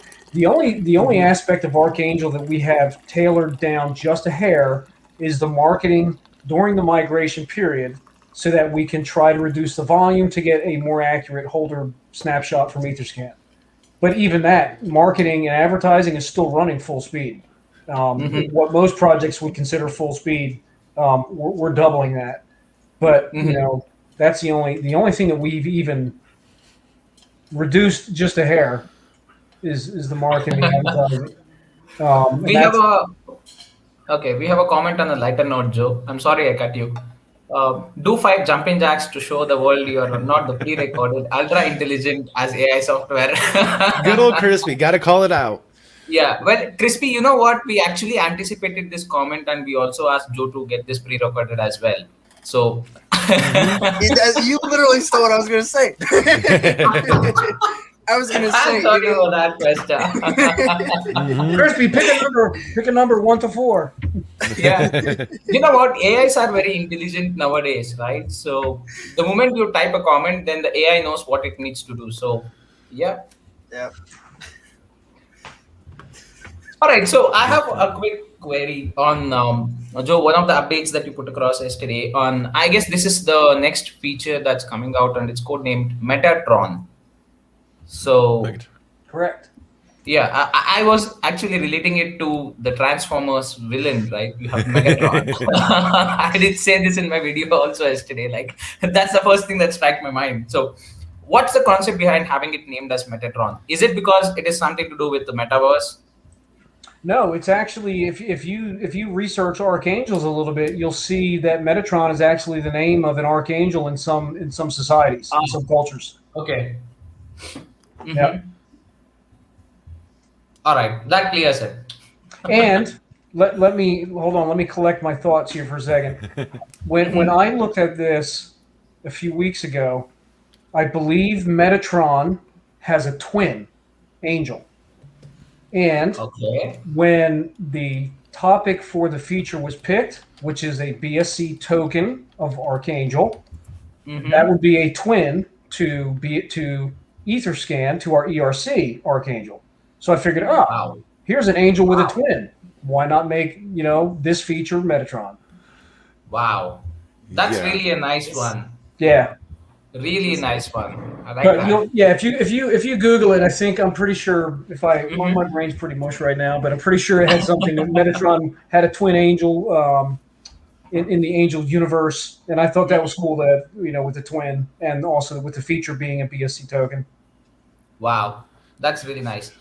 So, any thoughts on having like a separate supply on the BSC side, or would it be that certain of the tokens would be just migrated there, keeping the supply the same as it is right now? I mean, has it been thought of, or for which one?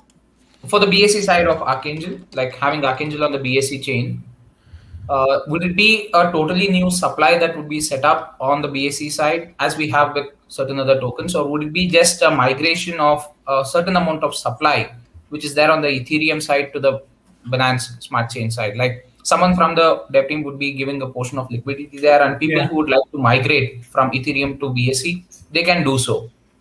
Yeah, there's projects that do it both ways. There's some projects that have, a twin token, and there's projects that have that cross chain. So I know the developers took a quick look at it. They had some volunteers that were diving into some of the options for Feature 5, but they haven't had the time to go too deep into Feature 5 yet. All right. So I'll hold this question to a later stage. But yeah.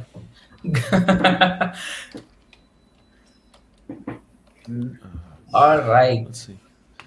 Let's see. Have we missed any other questions? But yeah, I had to study up on Metatron myself. And by the way, his brother's name was Sandalphon.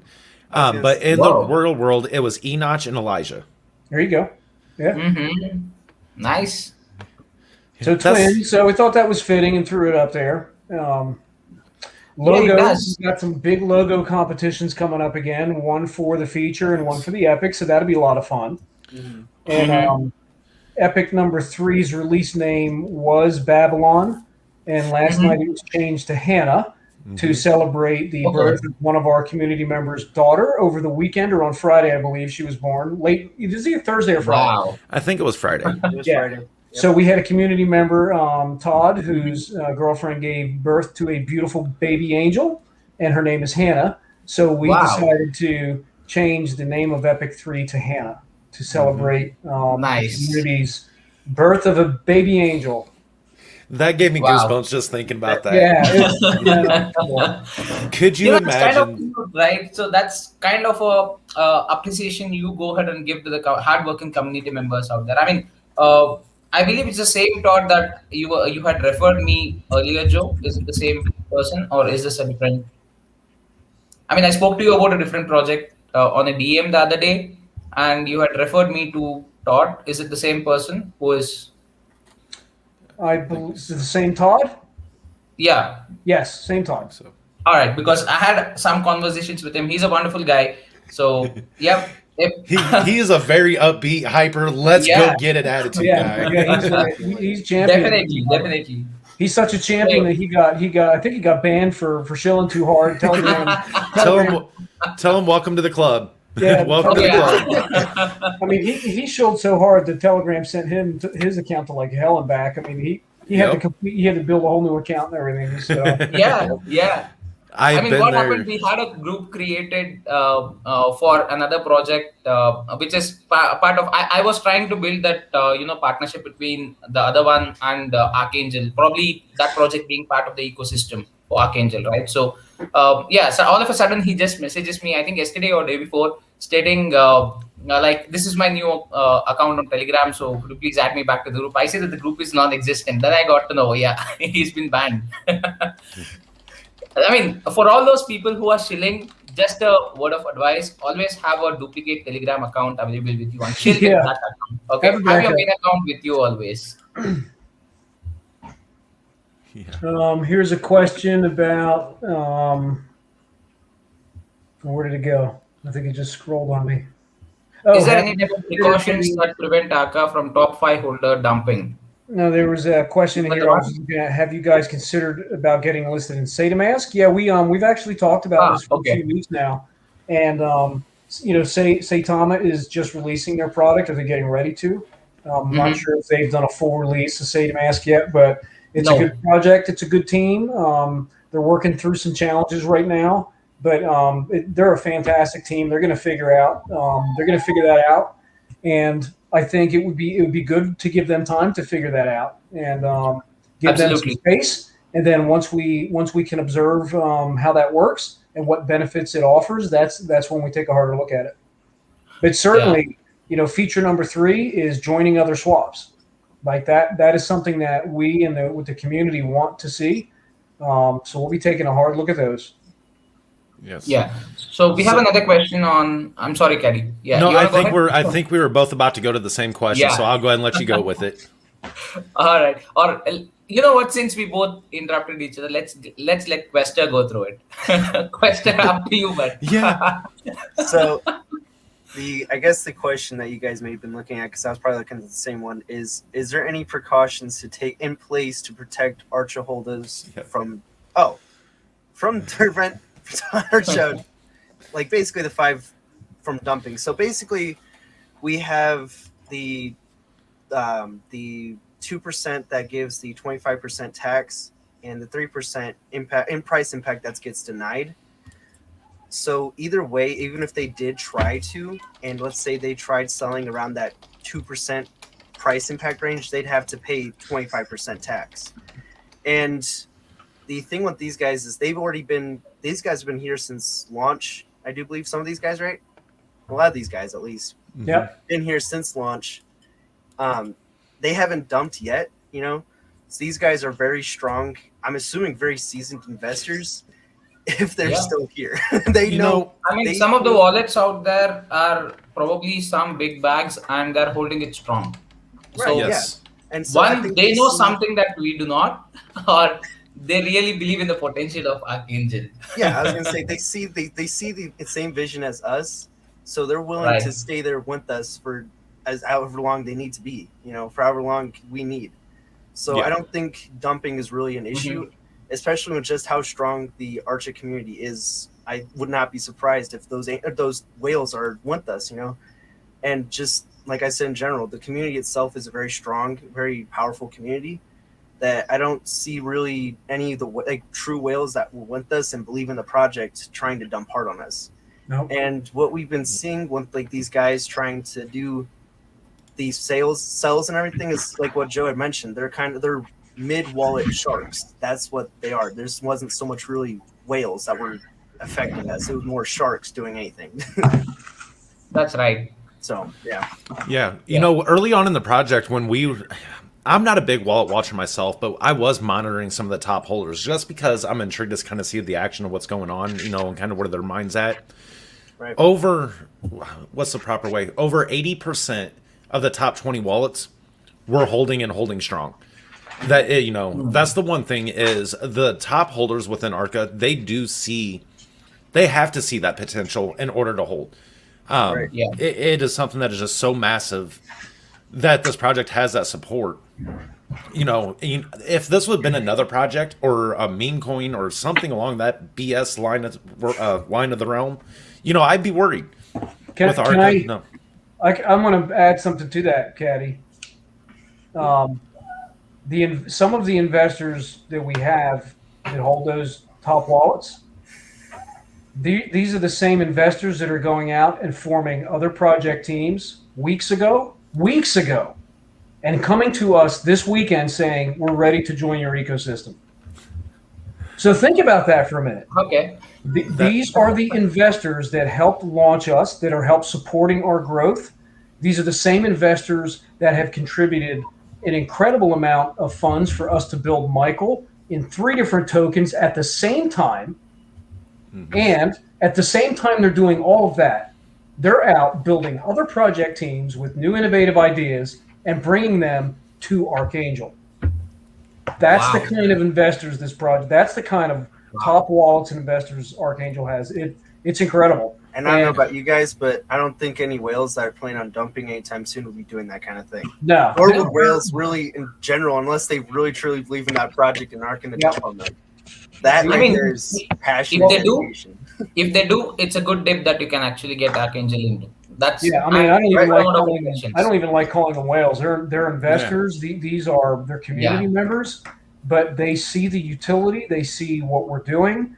The passion and the drive that this community has, along with the project team and all the work, and they're saying, "Okay, you guys can handle that. I'm going to go find more for you to do." And they're going out there actively looking for opportunities. And if I think of it, sorry, Joe. If I think of it this way, I think the amount of reflections that they would have received from the initial stages they are being part of the project, by just selling those reflections, they would have made a good amount of profit, including pulling back their initial investment. So there's really no reason for them to actually dump on this. Just my thought, my 2 cents. So they don't need to actually do it, right? Even if they want to get some profit or they want to get their initial investment, they would have already got it by just selling those reflections that they would have received till now. So that would have given them a very good bag because they're there from a long time, right? And they would have got a huge amount of reflections. That alone would have been sufficient for them, and they would have just let this ride. So these are not fire and forget investors in our project. They see what we're doing. They're watching us. They're in our Telegram. They're on our socials. They're on our voice and video chats, and they're going to continue to bring new ideas and innovative solutions to Archangel. A lot of people say, "Well, come on, man, just buy more tokens. Just buy more Arca." That's how you can support Archangel the best. Go drop another 100 ETH in here, and what they're saying is, I got the bag that I need to be successful. My investment is good in my mind. I'm going to help your investment grow. Watch this, and I'm telling you, just watch. Just in the next couple of weeks, you're going to see what kind of investors Archangel has, and it has nothing to do with how many tokens they buy. Has nothing. No. They've already got their bags that they're very happy with. That's the thing with our top investors. The one thing I've realized, they use this and they use it hard. It's not greed, it's growth. That's exactly. What they're after. It's not greed, it's growth. Yeah. Yes. They're incredible. I've spoken to, oh my gosh, and just in the last probably 96 hours, almost every, I would say, 6 or 7 of our top holders on the phone personally, and the commitment that they have and what they're out there doing, talking to some very influential business leaders and social influencers. It's incredible. It's mind-boggling. Wow. Yeah. That's good. So a couple of quick questions that we run through. I think we are hitting almost the 2 hours mark, and that's pretty quick. It always flies. 20 always minutes flies. for me. Yes. All right. So having Arca on BSC side, like what FEG is currently doing, I think, a possible note, or it might be another way around. I think we'll just have to wait for it since the team is working on other stuff right now. So just give it some time for more information to flow through. Yeah, that's Dong. That's a great question. And here's something else that we're kicking around too, is that there may not be a need to launch Archangel as a BSC if our ecosystem can be opened up to BSC. So if our staking pool can cross-chain and receive BSC tokens, then there's a lot less pressure to get exposure to that chain. A lot less. That's cool. And the next one is 25% tax. Where does it go towards? So I believe it's towards the liquidity. The additional tax of 25% that gets levied for sales. Yeah, we don't get it in reflections, and it doesn't go to multi-sig. So. Yeah. Yep. And we're really curious to see. There was the earlier question we talked about what's preventing people from selling or a sell-off. In a true fair market, free market, you can't. You can't prevent people from selling. If somebody has 100 trillion that they want to sell, they'll sell them, whether they do it in one transaction or in 20. And when somebody decides that they want to sell their position, they're going to sell, and we're not going to stop them. We're hoping to put in. We've got some things in place to help prevent doing that all at once, and give them time to think about it, and also give other people a chance to buy into that. Buying into those dips, but absolutely will we not prevent it. Yeah. While we were speaking over here, Ed just dropped another big bomb out there in the chat. Number 3 and number 5 owners are seeking out to build physical Arca office. Yes. Now, so Ed has been working. In the couple days that AI had a family emergency, so he was away from his laptop for a couple of days, from Wednesday till basically Friday afternoon. Ed has been taking some very aggressive steps to forming a formal physical footprint for Archangel in the in Asia, in Singapore, and he is working very closely with two of our investors because they are interested in assisting us with that. Cool. That's really cool. Yeah, a physical, a physical headquarters location, and then of course next would be probably one in the United States, and then we'll just keep plopping them in different places as our footprint grows, and we'll just take it one step at a time. Ed's also working on a major marketing campaign in Asia that's going to kick off here shortly, with two of the top marketing agencies in all of Asia and Southeast Asia. So that's going to come into play too. Oh yeah, Ed, if you're still watching the show, I think we need to have you on air in the Arca Cafe the next time. We'll have some more bombs dropped. And yeah, I won't burn his Lambo, I promise.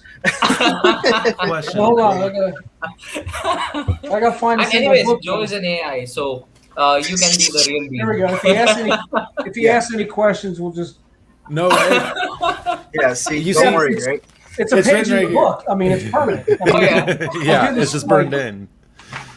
Let's see here. Wilkerson, he did have a good question. Will our epics have an initial burn? Will they have attacks? And will their tokenomics be similar to Arca? When it comes to a tokenomics of another project, it really relies on their utility. It's what's going to work out best for that project with its intended use. Now, there will be the standards for it to be considered another project or another project within Arca. One of that tokenomic requirement is into our staking pool. Beyond that, it is what's best for the token and it's for its growth over the long term. Yeah, here's a good example. So for two of the tokens that will be coming out of Michael, they have totally different tokenomics, totally different supplies, totally different burns. You know, they are different because the utility in them is different. Yeah. Yep, and that's where it boils down to its sole utility of what it's going to be used for. One set of tokenomics for Arca isn't going to be the best for something with, God, I don't want to shoot myself in the foot here, but something that has a single use utility or something along that nature. Yeah, burns are something that should not be associated. That's my individual opinion. I mean, I was speaking about this in another group as well the other day. Like many of them are inclined towards this burn mechanism, wherein they say if you have a burn, it's a good project, right? But as far as I go in terms of thinking on how burns work and looking at it in the long term on a mathematical aspect as well, it really depends on how you want to utilize your token and what would be your starting price, right? So at the time of launch, if you want your starting price to be like say 8, 9 zeros and then 1 or 2, then it makes sense that you go ahead and have a quadrillion or 100 quadrillion supply and burn 50% of it. The main reason why you do that burn of 50% is to ensure that people can get into the project at a very low price point and then still go ahead and have a sufficient amount of time to accumulate those tokens, right? But on a longer run, if you look at it, the burn doesn't do much because as more and more investors get into it, say 1 or 2 years down the lane, the amount of transactions in terms of tokens once the price appreciates would definitely reduce, and that percentage that goes into the burn also keeps reducing day by day. So, and it also really depends on the utility. Like if you want to have a token which is supposed to be used as in-game currency, right? It makes no sense for you to go ahead and have a burn implemented because that would only lead to a factor like initially, yes, you might see that the token is somewhere priced around 1/10 of a cent or 1/100th of a cent. And within a span of say 4 months, 5 months, or even a year, you can have that token trading at 1 cent or even $1 because of the burn mechanism that's there. But think of the other side. You would have so many less number of people who are getting into playing that game now because it's a bit costlier. Now, tell me how many people backed off from Axie Infinity just because you need to invest a little bit of amount, or probably I believe it's a minimum of $150 to $200 right now for you to even start the game, right? Even though the experience is good, in a lot of developing and underdeveloped countries, adoption rate decreases because not many can afford it, right? So if you have burn mechanisms built up and you only appreciated the token price, yes, the investors who are a little early will be definitely benefited by the profit, but think of it on a sustenance portion. On a longer run, your price would definitely appreciate over time because of mass adoption. And that's the way that we need to look into. The more and more people get into the project is when you will have a good level of support, a good level of price build. And that's where you can actually expect some very good amount of profits as well. Rather than burn, I would say the reflection plays a very vital role because you can live off your reflections once the transaction volume increases. So with burns, your transaction volume ideally decreases as and when the time passes. That's my individual opinion. I mean, you guys can add on if you have your own thoughts. No, I think you hit it pretty spot on right there, because it really depends on those tokens. Just because our tokenomics work for us doesn't mean this next project that's coming up will. It just depends on how they want to execute it, how they want it to work, and what they plan on tackling. If it's something where they want to have something more using adoption or more using as like a actual payment method, then the burn would be okay. But in your case where you say like a game, then that would not be something really useful. That'd be, especially if they want to, because the point of the game is you want to have more people playing it. You don't want to have just these set of people playing and nobody else can get in because now your currency's like $2-3, $5, something like that. Yep. Well, it's all and it's deflation. You're creating a deflationary environment with a burn. Right. So you've got to figure out how quickly you want that deflation to occur and how that impacts the token's value. Definitely. So it's a careful balance. I know one of the two tokens coming out from Michael is 40% burn, but the other one's 25. Mm-hmm. It's we need a slower level of deflation and more tokens in circulating supply.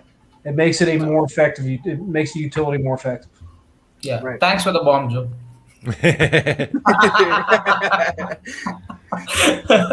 Bomb.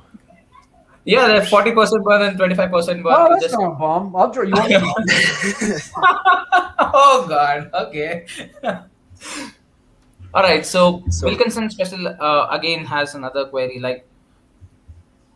So the tokens has utility to its own, and their tokenomics will differ based off its utility. Yes, like Caddy actually mentioned, it's true. So there are our tokens with individual utilities that are designed to enrich the Archangel staking pool.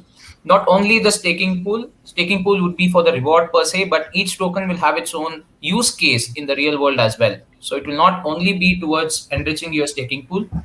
Yes, it will have its own utility and it will build up many things on its own. And on the sidelines, you are benefited by just holding and staking Arca. Yep. Mm-hmm. Right. Yep. And to each person, they're going to have to weigh out their risk versus reward on how they want to go about it, because each person has their own investing strategy. Like Joe was stating earlier, that there is a few people within Arca that's going to hold off on that staking pool because they feel they can earn a better return on investment by getting the 2% reflections and holding that Arca versus going in. Now, with the bombs that dropped tonight, I'll tell you, my strategy isn't going to change. That's something that once I have it set in stone, and it just it's pushed me even harder to follow that strategy this evening. Yeah, the big one is that not only are we adding an external project to our family within the next 3 months, but keeping the fact that the project was brought to us by our investors, it is being funded privately by those same investors, and it's not costing Archangel a penny. Yeah. Like that is the commitment that we have from the investors we have, and it's incredible. Welcome to a true 100% community token. Yep. And the whales, as we call them, the big investors, the seasoned, very, very, very good investors, they're just like us. They're in it to see the community grow. They want to see Archangel be successful. That's really hard to get, especially in the crypto world right now where people are only behind profits. That's really, really hard to get. Those true investors who really want to see your project grow. Sure is, because most investors at that level have made that kind of money by buying and selling and getting in and getting out, even though they may have waited for 6 months or a year. That we're not seeing that with Archangel. They're here to stay, and they're literally helping us build. They're helping us build it. Yeah. Yeah. I mean, after a certain point, here's a good example. 3 weeks ago, we put out a call to see if anybody would be interested in helping us financially build Michael. Within 2 weeks, we got component number 2 is fully funded. Not only is component 2 fully funded, the dev team is paid in full, and they've already started to work. That's for component 2. Yeah. For the overall. Yeah, that's just and we can't do that without investors like that. That would take us months to raise that kind of money. It would take us months. So that was that whole difference between track 1 and track 2. And 3 weeks ago we didn't know exactly. We wanted to hit track 2, but we we had high hopes but kept realistic expectations, and here 3 weeks later, dev team's paid in full, productions and production is going with the development side. Yep. It's crazy. Like I said, you gotta let us sleep sometime. It's now almost they're taunting us. I'm telling you, these guys and gals are taunting us. They're saying, "You got that? You just started Michael, and it's 3 states. Okay, here's another one. Yep. Go ahead, knock yourself out. Here's another one." They're like, it's taunting almost. It is, and it's because Archangel's making so many moves, and and they're not missing they're not skipping a beat. It's like, okay, this isn't a challenge to you. I have they're wording as okay, this looks challenging, but you're not making a challenge. We're going to one up it now. Here's what we're going to throw on you, and I'll tell you. You know what? I still remember yesterday. He said, "Hey, have you guys looked in this sector yet?" And I said, "No, man, we haven't. We ain't got that far yet." He goes, "Okay, I got this." I was like, "No, stop!" I still remember that Arca Cafe episode where we were discussing about the diagram, right? For the entire epics, we had that phase 1, phase 2, phase 3, phase 4, phase 5, and all combined, and the testing and all the stuff. We were discussing at a complex level, and just 2 weeks after that discussion happened, everything has changed. Everything has changed. It's like you put them on parallel lines, and it's just one integration. All right, the diagram is much more simple now.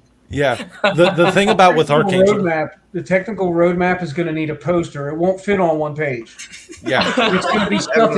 I'm telling you, I can't figure out how to depict it on one page. I messed with it for a long time today, and to try and get all that stuff on one page in a timeline, I'm going to fail. I'm going to fail doing that miserably. Yeah, with the updates that keep coming with it, I swear we're just going to have to keep a live stream on 24/7, and as Joe's typing these updates, it's just going to have to go out just like that. yeah, exactly. Maybe. But and there's been a couple comments in the Telegram too, like, "Hey, I've been to your website, I've read all this stuff. There's so much information out here. It's actually so much that I'm getting confused and I'm getting lost in the details." So, and that's a valid point. That's a very valid point. Just stop reading. Yep. Just stop reading. Exactly. Look at join the Telegram and look at the pictures.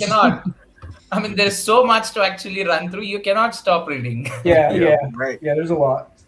Exactly. But that's good to see. Think of it this way: for any new person who's getting into the token, they have abundance of information available in front of them, and that really means something, because not many projects do that. Not many people actually give out so much of information in such a detailed manner. And whenever you have the team investing in so much of effort in terms of providing those nits and bits and pieces, right? So in detail, that means that this project has some steam. It really is something. It has a vision. It is really set to do what it has to do, right? And not many people would invest so much of time building a white paper, sitting there for even a month or so. I don't know how long it would have taken for you, Joe, to get the white paper done. But it's really huge. It's really so much of information that you need to process through the white paper. I could actually make an hour-long video only on the white paper now. Mm-hmm. That's how much information. Yeah. Just got a quick note. The project manager for the new project was actually on the live stream. He's no longer on it, but he was on the live stream for a few moments. And he shot me a note that I just saw just now. And he said the entire team will docs. We do have a few work for hire resources that are helping us with our API and our database. But beside those work for hire resources that we are currently using, the entire team will docs. Wow. Great. And so there you go. Mm-hmm. You wanted doxing, then they're ready to dox themselves. Right. Well, and one thing when we were talking about the whole doxing thing and how sometimes it's unrealistic for a project to dox themselves, on the flip side of that, on the flip coin, that there is certain projects that will actually require doxing of the team, and that is because of the utility that it provides. I can't speak on behalf of that project, but if there is some form of securities or real business involved, then there is a reason for certain members to fully dox themselves. That was something I wanted to touch base on earlier, but we just ran off with another section. Yeah. Yeah, that reminded me of it. Let's see here. Oaf just dropped. If only there was a comprehensive voiceover that simply explains the entire Arca project that may or may not be ready to release when the migration is done. You are so confusing there, sir. Yeah. I mean, do you If mean only, if only. I wonder what's being worked on. I wonder. I Well, maybe that may or may not be ready. yeah, may not or may. Yeah, who knows? That's the AI of Joe speaking, okay? It's not the real Joe. Yes. My only concern is for Aeroflex Yeah. when he says, let there be a runway for the headquarters, please. We should make that requirement. All the Yes. headquarters will have a runway so Aeroflex can just come and go whenever he feels like. So he can just drop by. Heck yeah. Oh, yeah. Anybody, any of his clients passing through? Aeroflex, I don't know if a 172 or a 182s can make it across the Atlantic, brother. That might be a challenge in a Cessna 172 or 182. Yeah. I don't know. I don't know Yeah. their fuel range. And I'm pretty sure they don't do, mid-air refueling on a Cessna. but the man flies some pretty crazy jets. So Cessna's his toy. Yeah. Like that's for Aeroflex. The Cessna's his weekend play toy. Oh, He geez. flies Right. some big stuff. I mean, he did post a video, I guess, a couple of days back or probably last week, where he was picking up a few customers. Yeah, Yeah. yeah, beautiful videos. What if the headquarters are located in an island? You need a Airdrop. boat, Yes. not an airstrip or a runway. You need a jetty. Push him out the back. Here's your parachute. Knock that one off the bucket list. Yeah. Right? Oh yeah. I packed that parachute myself. You're good. Get out of the plane. Yes. You see, he can buy a Archer Get out one, of the right? plane. And he can like if he can, go ahead and drive by the United States, pick us three up, and we'll head all over there. Hmm. How about that? He can pick up Joe and then me and then Caddy. We can all head over to the headquarters. Yeah, definitely. That hypothetical is fire. We should get someone on that. Wilkerson. Oh. Well, guys, do we have any closing thoughts? We're actually at that 2.25 hour mark. Time flies with y'all every week. Definitely, yes. Yeah. I get 5 minutes from now before the wife comes home to do what I should have done 2 hours before the stream started. Is it washing dishes, Caddy? She is on her drive home, so she'll catch up. She'll catch it later. 3 a.m. when I'm getting beat in the head with a pillow. No. I actually meant, is it washing dishes that you forgot to do? Part to of us it. back? Oh yeah, part of it. They're up there. They're soaking. They're They're soaking. soaking. Famous last words. Honey, they're soaking. Yep. Yep, they're soaking right now. Hey, if you really want to get her good, just you have a dog, right? Yes, I do. So just put the dirty dishes on the floor, let the dog clean them, and then just put them right back in the cupboard. The sad That's an thing idea is, you can use. the sad thing is, I don't think he'll touch a dish. That is one thing. I can leave food literally directly in front of him. If it does not come out of my hand, he will not touch it.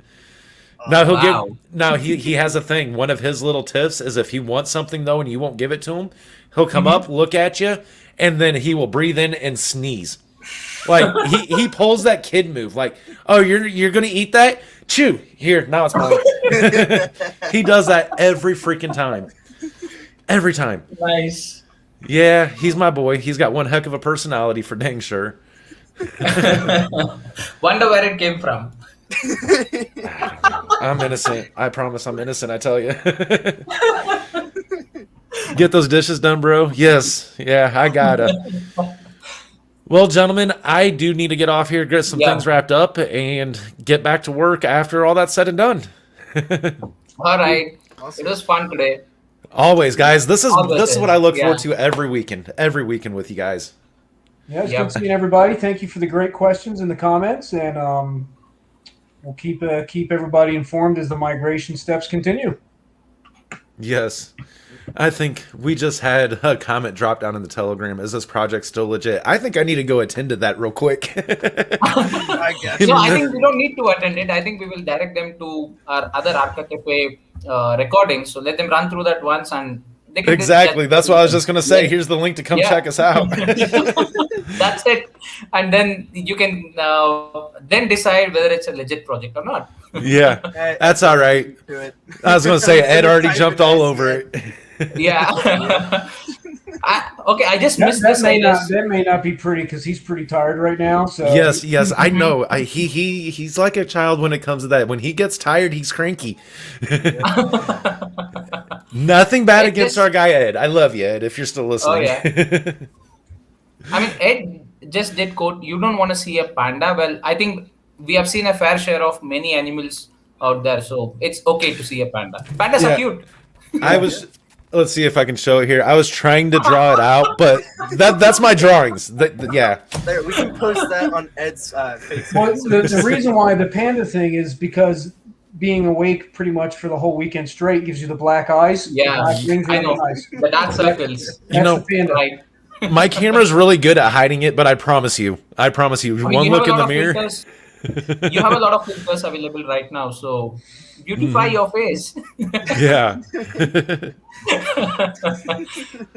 Getting it away. No. I love the Joe's comments. trying Yeah. it. Yeah. Let's see. Can I get close enough? Yeah, the lights are the savior right now. Shh, that's not a black eye. I promise. God, I'm Yeah. burning up down I mean, here. some of those camera apps are really good in terms of hiding your entire face, right? It's quite You know- those soft filters that you can Yeah. use. Distance. I was gonna say I've experimented with 1080, 2K, and 4K cameras, and let me tell you, the higher in quality you go up, the more I want to run from it. I'm like, no, no. There was a reason why I don't get in front of camera. No, I would pay to see 4K. Oh no. Zoom into caddy. Yeah, Say if you go to 4K, you're going to need a makeup artist. at 2K, I need a makeup artist. That's why you got your wife, bro. It's okay. Yeah, she'll jump all over that. Oh, All righty, back to work. yes, Yeah, gentlemen. I guess Have we a call it great day now. weekend, and we will touch base throughout the week. Absolutely. It's good Right, seeing see you you guys. guys. Yes, love Bye. y'all. Thank you for stopping in, and we'll catch you all later. Take care.